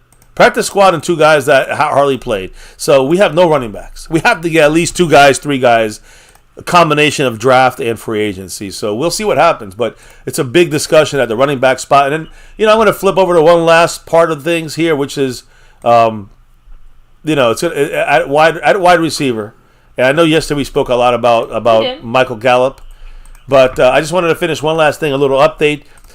Of course, I believe, and everybody kind of believes he will be released before March 17th. If you don't, you're going to lose $4 million if you release him after that. So there'll be obviously the Cowboys got to release him before March 17th. But when it comes to Michael Gallup and that trade talk, and I'll end it on the news side on this. The Cowboys, of course, are trying to get a trade done for Michael Gallup. And the only teams that would actually give up a draft pick for him would be a team that doesn't want to fight for his services in free agency with other teams. Because if there's 3 or 4 teams that want him, and one team wants to give him 7, but the other one ups it to 8, then they got to go up to 9, and then so now you got yourself a little battle going on. A team would save that if they traded for him. So right now, the Cowboys, there is a team that's come to the forefront. The most potential suitor for a trade for Michael Gallup right now is with the Carolina Panthers, and I would love that because that's a high pick. No matter what round it is, it's the first pick of the goddamn draft. It's the first pick of the round. I'm sorry. So if you get a 5th rounder, you're going to get a 5th rounder. That is going to be the first pick of the 5th round. Exactly. So you obviously have a slightly higher chance of getting a quality guy since you're obviously picking higher towards in the top of the round. So again, if it's with the Panthers, I would love it. Good luck to him in Carolina, and we don't have to cut. I think that the salary also plays a part in this. So we might even have to take less because his salary is a little bit higher for his services. Maybe they're going to use him. So a lot of things are going to play into this, but a trade is possible. But instead of getting a fourth, we might get a fifth. Instead of a fifth, we might get a sixth. But the point is, we get something for Michael Gallup with the Panthers. It'd be an early sixth. It'd be an early fifth. And I would take anything over nothing. Because that's what we're going to get when we cut him. That's kind of along the lines of what they're trading Mac Jones for as a 6th-round pick. Exactly. Right. Exactly. That's what you would trade Gallup for, a 6th-rounder, but be early 6th with the Panthers. And the Panthers, they might have traded a 6th. They might have a lot of picks. I don't know what they got. But you know what? the key about the Panthers, though, they don't have to fight anybody else for Michael Gallup. Now they got Michael Gallup. They don't have to fight nobody else or raise the price of his cost or whatever. They can restructure his deal, whatever they want to do. But I'm just saying that's why teams. The only reason a team would trade for a player that's going to be cut is to avoid the free agent bidding war. That's it. So we'll see if any team does it. I don't think they will, even if it sounds kind of good that Carolina may do this. I think Gallup's getting cut, which means, do you think, Seabass, Jalen Tolbert has enough to kind of take over that spot? We have, of course, the other receivers we still have in this team, and we still gonna probably draft a guy here in maybe the 5th round or third. We'll see when we grab a receiver. It could be 3rd round, but my question to you is, what do you think we should do? We know we're gonna have. Listen, we got CeeDee Lamb, of course, our number 1. We know we should extend them, and we could talk about that another time. Maybe at the end of the either at the end of this call or at the next. Well, I know we're going to have you on we have a shortly, second. so next time we talk, free agency is going to be in full swing. Yeah, and, I want to know with CeeDee Lamb, and then you got Brandon Cooks, who, by the way, if you cut him, you get $8 million. I don't think we should cut him, but I'm just letting everyone know that's another possibility in the air. So when you look at that, you got 1 and 2. Who's our 3rd guy? Of course, if we cut Brandon Cooks, who's our 2nd and 3rd guy? Now we're screwed. So you got CeeDee Lamb, you got Brandon Cooks. Who's our 3rd guy? Who do you think could be a reliable 4th guy? Can it be, Tolbert takes over, and then Jalen Brooks is our 4th guy? Turpin is in the mix there. So, I'm just throwing out some names. What's your thoughts on the receiver spot there, Seabass, especially after CeeDee Lamb and Brandon Cooks? Well, I like what I saw from Jalen Tolbert. I like that he came out of his shell and he stepped into the position very well. He stepped up. I'll say that. However, I don't think that he's sufficient. Jalen Brooks, same deal. I really like what I saw from him. I like his physique. I like his physicality. I like his frame. I like what he's capable of doing. But same deal. It's not sufficient enough. Guys, especially for specific positions in football, if they're them or they're not. And I personally feel you're better off going and finding your 3rd guy in the draft, if not free agency, because I don't feel your in-house folks can get it done. I mean, we got a sample size of what Jalen Tolbert is able to do, but can he consistently do that for an entire 17 weeks? Can he be that guy? That's a good question. Sure. But then we got a rookie. Can he be that guy too, as being a rookie, right? Well, that's fresh legs. That's a young cat who's hungry, who's ready to play. Good point. Good point. Of course, there's always the risk of injury, but you want those young, fresher legs. I mean, if I'm going to sit here and say that I want Derrick Henry or I want Bobby Wagner because of what they've shown us, what they're capable of doing, well, then I also can attest this being true that these kids that are coming out of college, these boys are ready to go. They're hungry. And not to mention, also, I said it before, they're coming from college. They're going to meet the big boy staff now.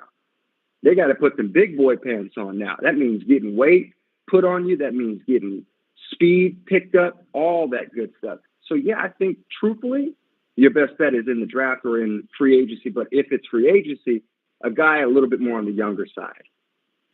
Yeah, I think, to me, it's more like I got to find a guy. If we go free agency and it's filled with a lot of good receivers, I think you got to look at the price tag side of things for your. We're talking about number 3 right now.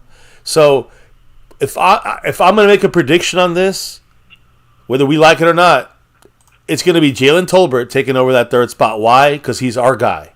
We draft him in the 3rd round. He was supposed to be a steal. He was a bust in his rookie year, a much better year last year. But like you said, can he do it every single game? Well, he's the 3rd receiver. So we're not going to have him out there every single time. But, yeah, we started using 11 personnel, which is 3 receivers, a lot more often towards when we started doing better. So can he pick up that slack? Well, I'm going to tell you. How about this? How did Michael Gallup do? Because Tolbert was better than him. So to me, if we had Gallup last year there, Tolbert's an upgrade. Even if he's not the guy we want, he's still an upgrade over Gallup. Yeah, an upgrade over what we already have. Exactly. So again, to me, he's going to give you more separation. He's going to give you more than anything other than blocking. Although Tolbert's a great blocker too, like Gallup was a great blocker. So I don't say I love it, but I see it still as an upgrade. Yeah. And I can going see from why Tolbert the to Cowboys Gallup. also feel at least somewhat confident making that move because, like we said, even though his first year sucked, he's shown that growth and progression. So the Cowboys are looking at it as like, years. Like he's going to keep going. To see something from him. And now, with a much better offensive scheme in entering his third year, he has the confidence. And again, it's him. We can talk about him all day. It's about the Joneses. They want him on that field as our number 3. They don't want to pick up a free agent and pay them money on not one of our guys. So they will use him as a number 3, and they will draft the guy, is my prediction, to be like the number 4 with Jalen Brooks, battling it out for 4 and 5, with Turpin as our 6th or something. That's what I think. That's my guess is what the Cowboys going to do. I would rather get a solid guy, but that means money in free agency, right? So you got to go in the draft and hope Tolbert is the guy you drafted. And so, as a third guy right now, I mean, he had a good year last year, a better year than Gallup did. So I can only say that Gallup is probably, going from Gallup to Jalen. What is his name? I can't believe I forgot his name. Jalen Tolbert. From going from Gallup to Tolbert, that is currently an upgrade. Even right now, if we just didn't do anything, that's still an upgrade. So at receiver, I can live with Tolbert right now, and I hope that he's the guy that can do it. Because I don't see the Cowboys paying any money to any good receiver as our number 3. Agreed. You know what I'm saying? It's our number 3. We should learn the lesson from the Gallup situation. You don't pay your number 3 guy, $12 million a year. So don't pay a guy that just got injured. And injured, right? The exactly. Amari Coopers of the world instead of I agree. The guy that just got injured. I agree. You don't do that with ACL tears. Right with Michael Gallup, right with Terrence Steele, which we do obviously. But the fact that the Cowboys did it is one thing. The fact is that now he's our number 3. He was our number 2 back at that point. Now he's our number 3. Well, a number 3 cannot get paid $11-12 million. And what are we going to pay? $4 or $5 million? No, I think we'll go with $2 or $3 million. Is that guy going to be better than Tolbert? I don't think so. I just don't know. I don't think so. Got it. Yeah. So to me, you're going to get another. What's his name? We got from the Steelers a couple years ago. He played like one game. Oh my gosh, it's James Washington. James Washington played. Yeah. I knew it started with the J. He was supposed to be our number 2. He was replacing Amari Cooper. I mean, think about that. So, or number. I guess he was going to be our number 3 with CD and Gallup, I guess, is a number 2. But we went from Amari Cooper getting out, and we replaced him with with him. So to me, it's about Tolbert. He's been here. He kind of knows this McCarthy system from last year. He's probably our best chance to get the cheapest number 3 option on our receiving core. And that's why I think, I don't necessarily want this. I think the Jones are going to stick with Tolbert, and I think they'll draft somebody. They like some late draft guys, some undrafted guys, and they'll challenge. Those guys will challenge Jalen Brooks. I think, and I think Brooks is a good chance. But I think Brooks and these other new guys they'll pick up will fight it out for that spot. In my humble opinion, there. But Jerry Jones with these statements, all in, and we like our guys, but our guys have shown us exactly what they have shown us. Yep. Yep. Let's keep the same people. And that's the culture the Cowboys front office has developed in Dallas, unfortunately. When I look at the other positions, whether it's we know Schultz talked his shit about the Cowboy culture, and Ferguson fired back. I love it. With the basically, he has no problem playing, right? Like Dalton Schultz had a problem playing with the distractions, but Ferguson's saying he's not having that issue. I love our tight end core this year coming in with John Stevens Jr. back, as McEwen's our 4th guy now. I mean, we're kind of stacked there, even 2 stacked when you throw in Schoonmaker in the mix. So I'm just saying, we have all these guys at tight end. We're good. Receivers, we talked about it. We talked about Dak, talked about the running backs. Offensive line is the thing we're going to end this with, and kind of get your last thoughts, Seabass. But the O-line has to be better at run blocking. And now we just lost Tyron Smith, and we're probably, at least he's going to free agency. Same thing looks like for Tyler Biadasz. You got an older Zach Martin, who I still think is one of the best in the league. A fantastic new guy in Tyler Smith. And then, of course, Terrence Steele, which still scares me with his injury. Hopefully this year, in his 2nd year back from the injury, he'll be a better player. He did play every single snap last year, so at least he can last. But he has to play better, especially run blocking. He was fucking horrible. So when you look at this whole situation, I'm hoping for a better year from the right side. I agree. And the left side with Tyron Smith and the center situation, it has to be resolved. What are your thoughts about those situations on the offensive line, Seabass? Well, for the center situation, I think for the Cowboys right now, Tyler Biadasz, he's not a Travis Frederick. Okay, I'm gonna just get that out the way. But the man he's putting up, and there were times I'm a culprit for this. I did bash the man, I did, but he has since stepped up, and being that they don't really have too many other options as far as center, and they're not really the active free agent types. This organization owner, you stick with Biadasz as far as center. I think you said this in one of your previous shows.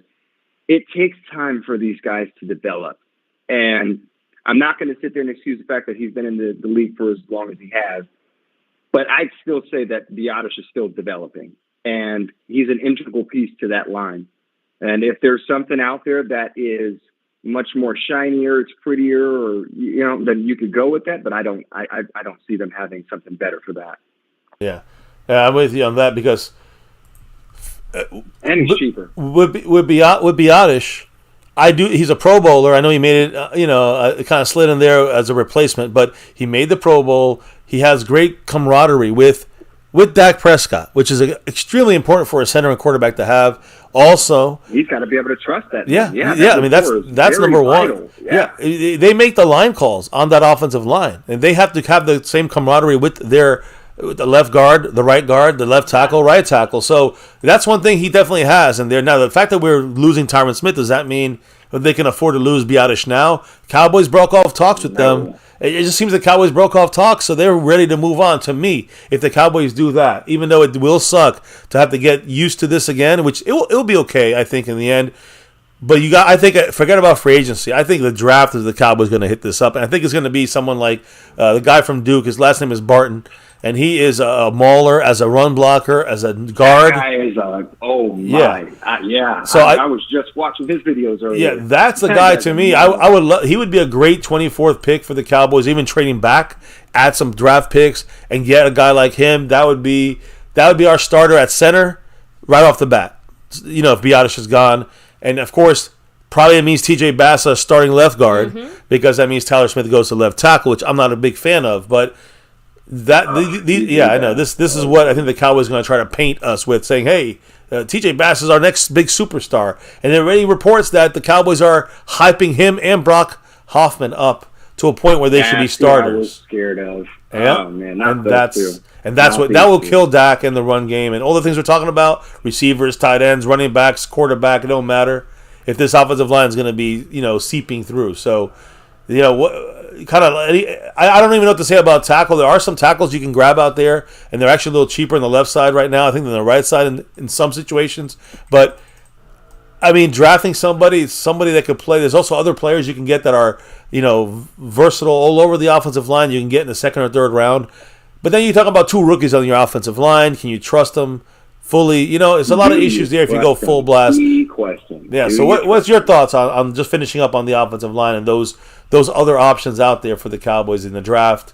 Not really for agency, because that's going to be interestingly expensive, I think. Yeah. If you're going to get somebody in the draft and just keep in free agency, then just keep Tyler Biadasz.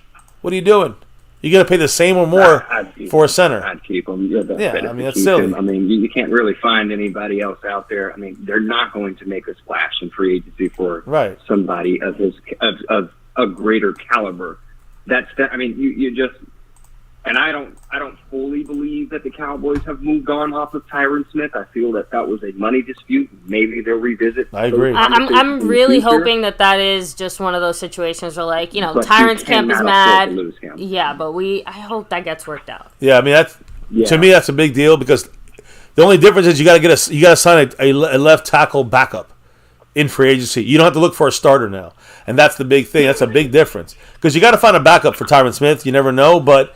At least that's all you have to look for. You got to pay $1 million. We paid like $1 million, $1.5 million for Chuma Adoga. Not that he was great, but he filled in a little bit in there, and he did all right at the left tackle spot for a couple of weeks. Did. But the thing is that we can pay a little bit more and secure that left side, and we're fine if we get Tyron Smith in place, which right now we don't know. I do agree with those Seabass. I do agree that I think Tyron Smith might circle back to the Cowboys here after kind of dipping his toe in free agency. So to uproot his family this late in his career is weird. Retire a Cowboy, and you just like he's just a free agent now. He wanted to retire a Cowboy, and he's taken team deals before. And even though fans and many of those are like us, we've all had our moments. You bash on him because he's always injured. The man has figured out a system, and more importantly, I need to highlight, he's been proficient. He's been advanced in his position for as long as his tenure has been in Dallas. And I think to move on from that is highly foolish. And then you're looking at center. If they hadn't learned anything from previous years when they had lost somebody on that line, let's go back to Terrence Steele. Let's go back to La'el Collins. When you lost those guys, you saw a significant change in that offensive line. And Dak most certainly struggled. That's going to be the fear for me, is that the whole offense is going to struggle if we're going to push starters, which the Cowboys will push. Starters at center, Brock Hoffman, and left guard TJ Bass. I think they're fantastic. I think they're very good backups for a game or half a game or for a game or two. That's it, though. That is it. Stop making backups your starters, Jerry Jones and Stephen Jones. That's the biggest issue. So, listen, I hope that they get their hair out their ass when it comes to this, but I just don't trust them enough to do that. The best thing we can hope for is that we re-sign Tyron Smith. If we let Tyler Biadasz go, we probably draft that guard center combo guy there, Barton from Duke, and then we at least got the offensive line going. I think we were good with backups too. So maybe get an offensive tackle that you need to get out there. And I do agree. Some of you guys in the chat saying that if you draft an offensive tackle whether Tyron Smith is there or not. But the difference is, do you draft a first round offensive tackle or a later round offensive tackle? That's the difference. If you keep Tyron Smith, you draft a later round guy, in my opinion. You don't use another draft pick on a top draft pick on a left tackle who's not going to start this year. You do that when Tyron Smith is definitely gone. Yeah. So if the Cowboys go free agency inside at center, you might as well keep Tyler Biadasz. So we'll have to see how these things play out. These things do sometimes come back around, but it just seems very strange the Cowboys are willing to go into free agency and not use any money to fix two huge gaping holes at Tyler Biadasz, who's a free agent, and Tyron Smith, who's going to be a free agent. It's just insane to me the Cowboys play these kind of dangerous games. And then we know we're not going to go all in. It's already been reported they're not going to go the real all in. Exactly. That's what I was about to touch on. Is I know we're coming close to the end of the show, but I'm reading reports by Gelkin and the guy that you alluded to earlier that these guys aren't actually going all in. And Jerry Jones' comments himself were, and I quote, "The all-in comments don't always, and they never really are, exactly what the fans want them to be." I mean, I'm quoting and I'm trying to surmise what he has said, but that's basically another reiteration of we ain't doing shit. Exactly. The Cowboys are saying more time for the people in the back. We ain't doing shit. And that's the thing. Unfortunately, we're going to do more of the same. I don't think we're going to make a trade. We know if we are smart, we pick up a cheap Eric Kendricks and give Zimmer the minimum he needs, to make something happen with the defense. It would seem like Zimmer's running things now since he's come in here, because the changes in personnel and the things that we're seeing on the outside looking in, it's all pointing towards Zimmer. So if that were to happen at Kendricks, it's like what Dan Quinn had before. Dan Quinn was running stuff. Hey, bring in this guy. I want this guy. Exactly, but it's that guy with the price tag attachment. Because Dan Quinn, who he really wanted 2 years ago? After Keanu Neal came here? Actually, I think it was when Keanu Neal came here. You know who Dan Quinn wanted? Bobby Wagner. Bobby Wagner. And we still slept on him. You know why? Because it's too much money. He's too much money for the Joneses. Dan Quinn wanted Wagner. His defense would have run even better. The Joneses didn't want that. They wanted LVE, and their guy on a cheaper money with the hurt neck. That's why we didn't go after Bobby Wagner. That's too rich for even Jerry Jones' blood. Yeah, and Bobby Wagner had like a $6 million deal that year, $7 million. It was not a huge deal. So it blows my fucking mind. I know that the Cowboys, And fans fall for this shit and blame the players, but it's the fucking front office that's obviously being the major issue here with the Cowboys going over the hump. It's not about Dak or even the coaches to some extent. It's about the front office really doing the things that are needed to go and win. Grading that they had for the Dallas staff, the coaching personnel. Yeah. Did you hear about that grading? Yes. Okay. So if that's not the epitome of Dallas's problems, what is Jerry Jones looking at? We need to buy that man some better glasses. He's a billionaire. I'm sure he could afford some glasses. He could get some glasses that could see the game from the parking lot. Exactly. With his money. So, like, if you didn't see this grading, what do you do? Even if it wasn't all in as far as an asset for players' personnel, meaning draft, free agency, get some better coaches in there. Get some folks who know what they're doing. Get some folks who are not going to waste these young men's talent and their time so that we can actually compete for something.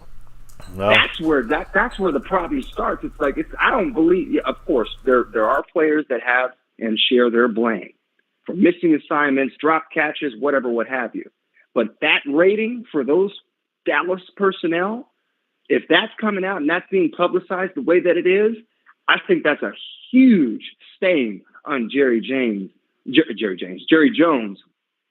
because it's a living product of what the players are producing. They have not been producing when it gets to the back end of the season, when you get to play those tougher teams, when it's coming close to the closing of the season, when you're in playoffs, it's like they falter, they flop, they fold like a cheap wallet.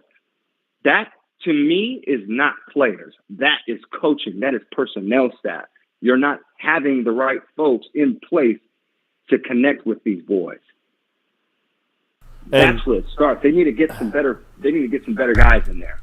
And that's foundational. That's foundational from the beginning, because Jerry has to be fully involved, has his little dirty hands involved in everything. And that's the way he feels like, hey, I'm running the show. It's my credit. I want it. Baby, this goes back to what you said, what Seabass quoted.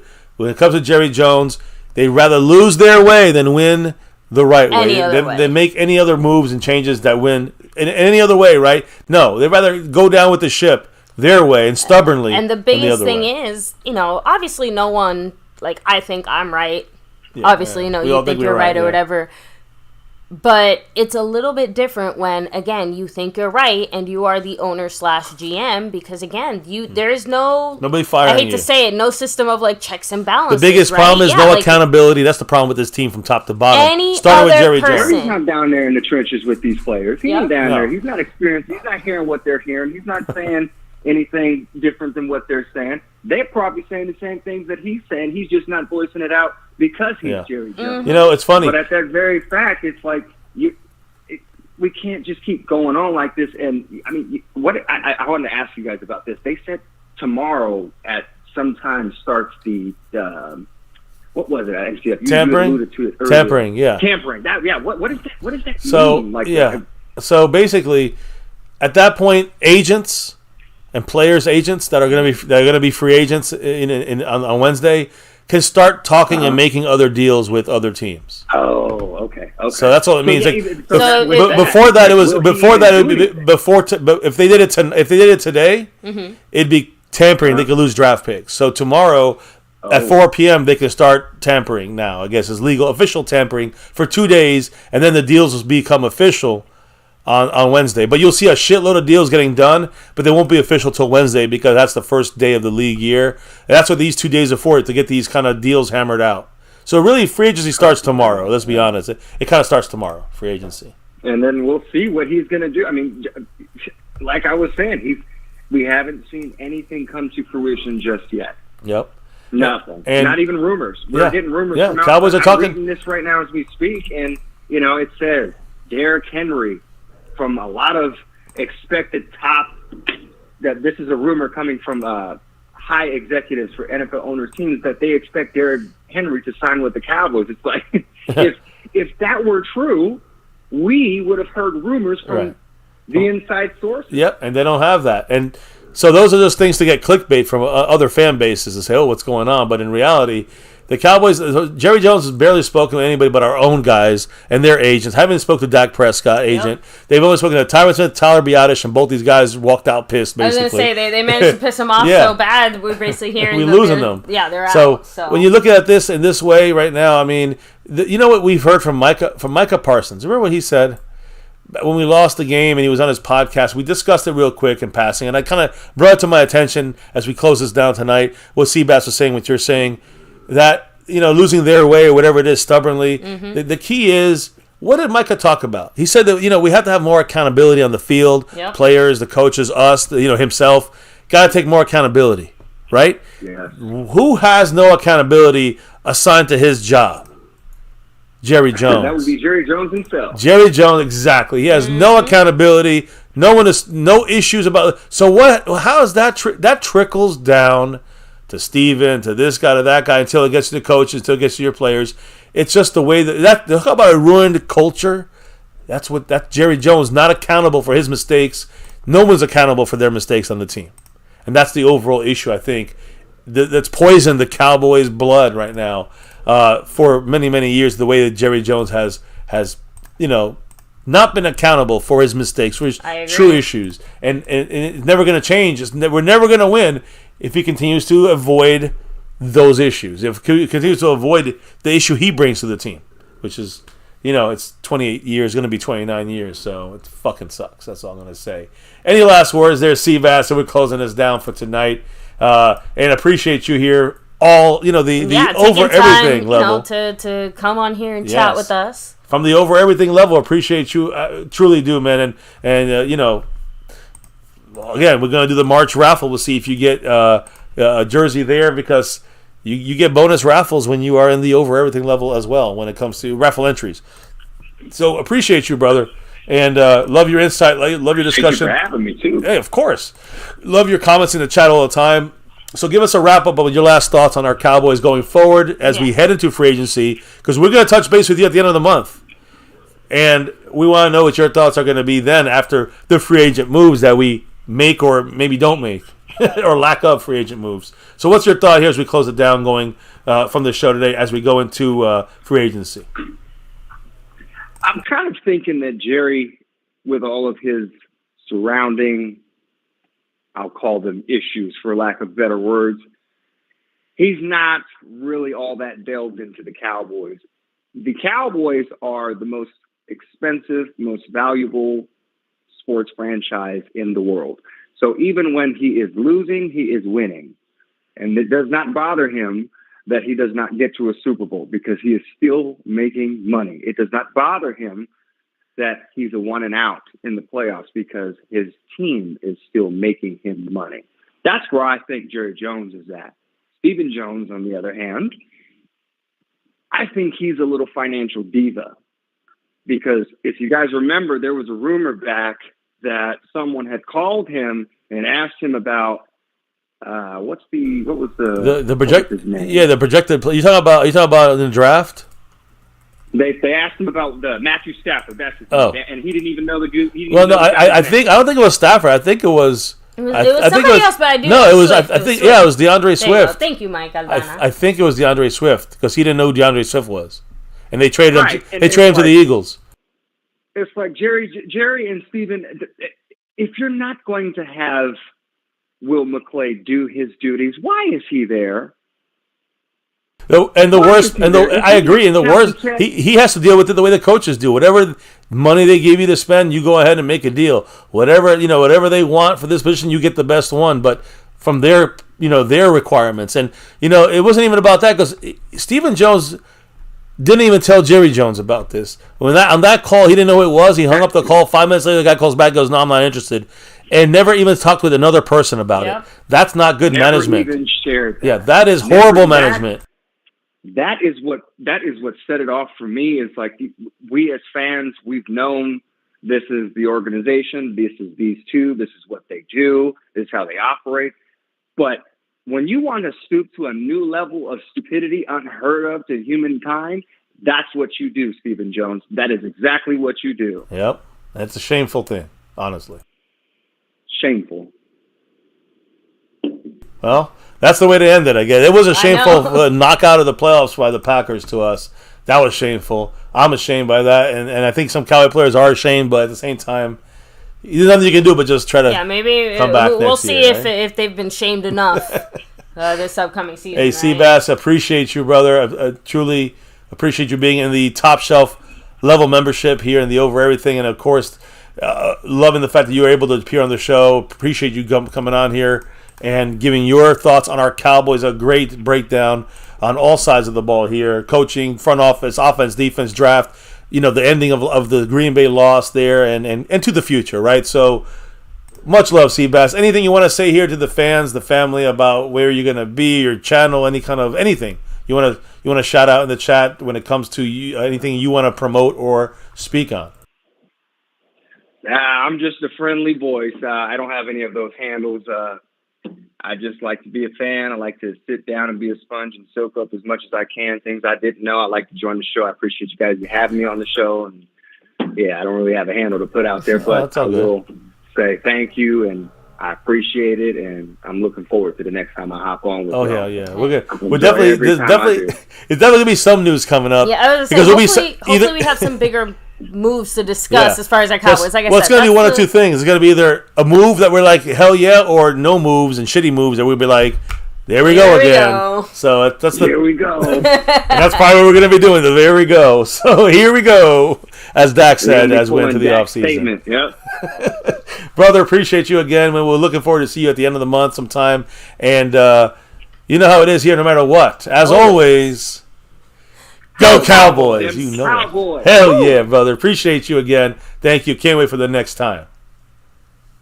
Yeah, love it. Set it off, guys. All right, brother. Appreciate you, chat. Yes, appreciate Take you. care. Jump back in that chat, man. We appreciate you. Go Cowboys. You know how it goes here on My Cowboys Family. And as we reach in the end of the week officially. Baby, are we crowning some new champions? We are going to crown some champions. Well, Seabass, the champion here in the membership side, because he's over everything representing that star here at MCF. So appreciate him on the After Dark session. And, of course, we have the, a couple other things to kind of go through and shout out, I guess, when it comes to the leaderboards. Sponsor of the week for the last 3 weeks has been McLovin. McLovin has also been the Cash App King for the last 4 weeks. Woo! Shout out to you, McLovin. Jeremy Bramlett, the brand man, 50 points on the stream, boss. Holding down Sean Lee style. I can't think of a better way for him to do so. And again, if you look at the overall board, you look at the gifting board, Skeptical Fan back-to-back, like our 90s Cowboys. Much love the Skeptical Fan. We do have a couple new winners here, baby. But not in the Cash App side. McLovin going from 4 in a row. He said, hell no, I'm putting 5 on it. McLovin going 5 in a row. A Cowboy fan. Hell yeah, I knew he was. He's going 5 on it, guys. 5 in a row from McLovin on the Cash App. 15 weeks away from the all-time record of Jason Renfro with 20. So much love to McLovin once again. And hey, listen, this man battled it. He had the inside track for the sponsor of the week, going for a full month, but the stream boss, Jeremy Bramlett, the brand man, knocking off the Dolphin fan. That's right. Shout out to the brand man. Yeah, he is the sponsor of the week. Came here for a day. It's all he needed. The brand man is an OG, one of the original MCF family members here, and he came in and did his business. And he had that Cash App lead, but McLovin jumped him at the last minute. McLovin also won the Cash App by 2 over Harley Dad. What a battle this week. The overall, though, Jeremy Bramlett had that locked up. After that one night, he had a nice lead there on McLovin. So the brand man takes it down. He has a stream boss. He's got the gifting championship, and he's got the overall board. He almost had a 4 for 4 there because McLovin holds on to that Cash App. And is crowned another week, 5 in a row for McLovin. So with that said, let me go ahead and do the shout out time. Final shout out to you. Yes, with some comments if you could throw them in there while you're shouting them out. So Juan Carlos, much love, thanks for being here. Brandon J is saying, NFL rumors the Giants are eyeing Austin Eckler. Tony Pollard amid all the Barkley shenanigans. We'll have to see. Luis Ortiz, much love. By the way, of course our PA representative. He said, I think Johnston's return this year will make some difference, as in Jimmy's return, right? He's tired of losing. Agreed. Maybe we need a whole full year of Jimmy. Dak Delusional fan said Jimmy's not coming back. He's done with coaching, and said he won't be a consultant. No, but maybe he can still talk some sense to old Jarrah, right? Of course, the man Seabass, he's in here. Much love to you. Mike Aldana saying McClay doesn't want to be a true GM. Honestly, if I got paid a whole bunch of money to have less responsibility, I would take that too. So, just saying. Plus, honestly, it could just be as simple as, again, he's just obviously happy and comfortable in Dallas. So, don't blame him. Tokyo, much love, saying, let's be real, Jerry doesn't care about winning a Super Bowl. He cares more about making money. And we've talked about that before. That is facts. Unfortunately, it's facts. We wish it weren't a fact. We wish it were just a fiction, right? So, Lost in Translation podcast, much love, saying that we need a real number 2. Yeah. And I don't know if you mean receiver or running back. I think he means a running back. Rico's good. I'm seeing lots of receiver comments around it. So Cook's not number 2, then maybe Cook's the number 3, is what you're saying? So maybe. So throwing that out there. Thomas Garrett, the superior. Garrett. OG Lokes to 09. We have Pioneer in the house. Clark motherfucking Kent. Yeah. Burn Bar, much love. Gang gang. Kathy Morris. Bad intentions. Let me see. Yeah, that's actually as far back as I can go. Let me come back down. Make sure I didn't miss anybody, hopping in here at the last minute, which I don't think I did. But, guys, why do we do what we do here at MCF on the daily, sometimes, and the nightly mostly? Oh, baby, it's about that navy blue. That's over to, you see it on my hat, that star over everything. Ooh. Win, lose, or draw. Good, bad, or ugly. Here in MCF, we rep that star over everything. And, of course, here, on 7 years, I was going to say, Mariano Rodriguez in the membership side of things. Why is that? Because Jason Renfro kicks into the scene, and he says, let me drop this a little love here. Hold up, wait a minute. You can't end the stream without me saying to Go Cowboys, showing the love here. Doing a little something. Much love to Jason Renfro as he he's up on the top 5 of the board. Jason's running stuff up there, and now he's officially on the gifting board now. That's right. So much love to Jason Renfro on that side. I'm sure tomorrow as we get rolling, he will be styling and profiling there. I'm trying to get the top boards or whatever it may be. So much love to Jason Renfro. Let me just make sure I just put you here so you're on the board here. And don't worry, guys. There's only one thing left to do. Yeah, because for 7+ years here in MCF, well, almost 7 years here, I should say. We're almost at 6+ years. July 1st will be 7 years officially here on YouTube, here on My Cowboys Family. Never forget the number one thing here, now and forever, as always, Go Cowboys. We got 5. Let's get that 6 and beyond. Thank you all for dropping your knowledge in the chat all night long. All night. Hell yeah. Appreciate you all in a big way. Also, much love to the big winners with the Bram Man or Mr. McLovin. They're running the show, not just this week, but into next week. Skeptical with the gifted memberships, passing that torch over, the baton over to the Bram Man, who dropped the first time we ever had 10 memberships drop that once.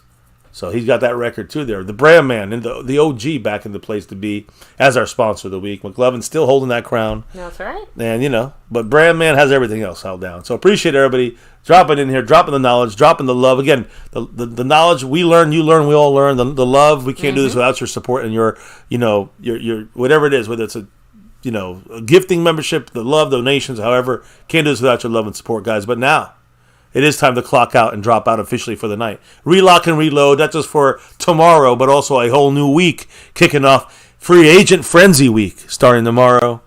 Don't get too happy. Cowboys going to start slow, but we're still going to break things down here this week. So you probably look a little more MCFing going on here. So get ready. Should be fun. Can't wait. And guys, if we can officially drop out of here for the night, let them know what we got to do. We got to drop the beat. Oh, yeah. That beat's been dropped. It is a wrap here. Oh, and Jason Renfro said, hold on, before the show ends. Let me drop another one. A $1 holler in the Cash App. Appreciate you, Mr. Jason Renfro. taking Mr. Jeremy Bramlett, the Bram Man, to 49 points on the Stream Boss. Starts over tomorrow again. We'll see you all then. Thank you again, Jason Renfro. Go Cowboys. And thank you all for rolling with us for a 2-hour plus Sunday finale here in MCF. A wrap-up of our news, info, and updates on our Cowboys in this MCF Cowboys chat. Yes, linebackers we talked about, free agents, talked about running back options, cheaper with Pollard. Barkley? Hell no, I don't think so. Gallup looking to be traded to Carolina. We'll see. A lot of things to determine here in this upcoming week. Can't wait to get into the nitty-gritty right here on MCF, where it's always about that navy blue, that silver too, and that star over everything. Never forget the number one thing right here in this channel, right here on My Cowboys Family.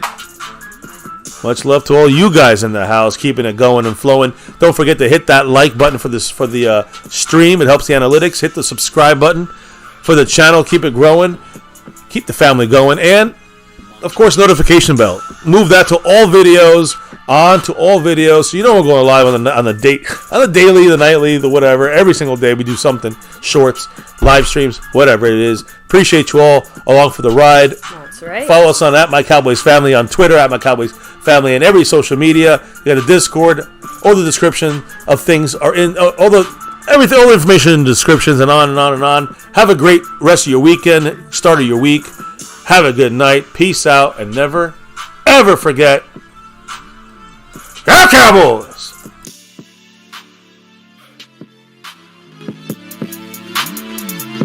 Monk on the beat.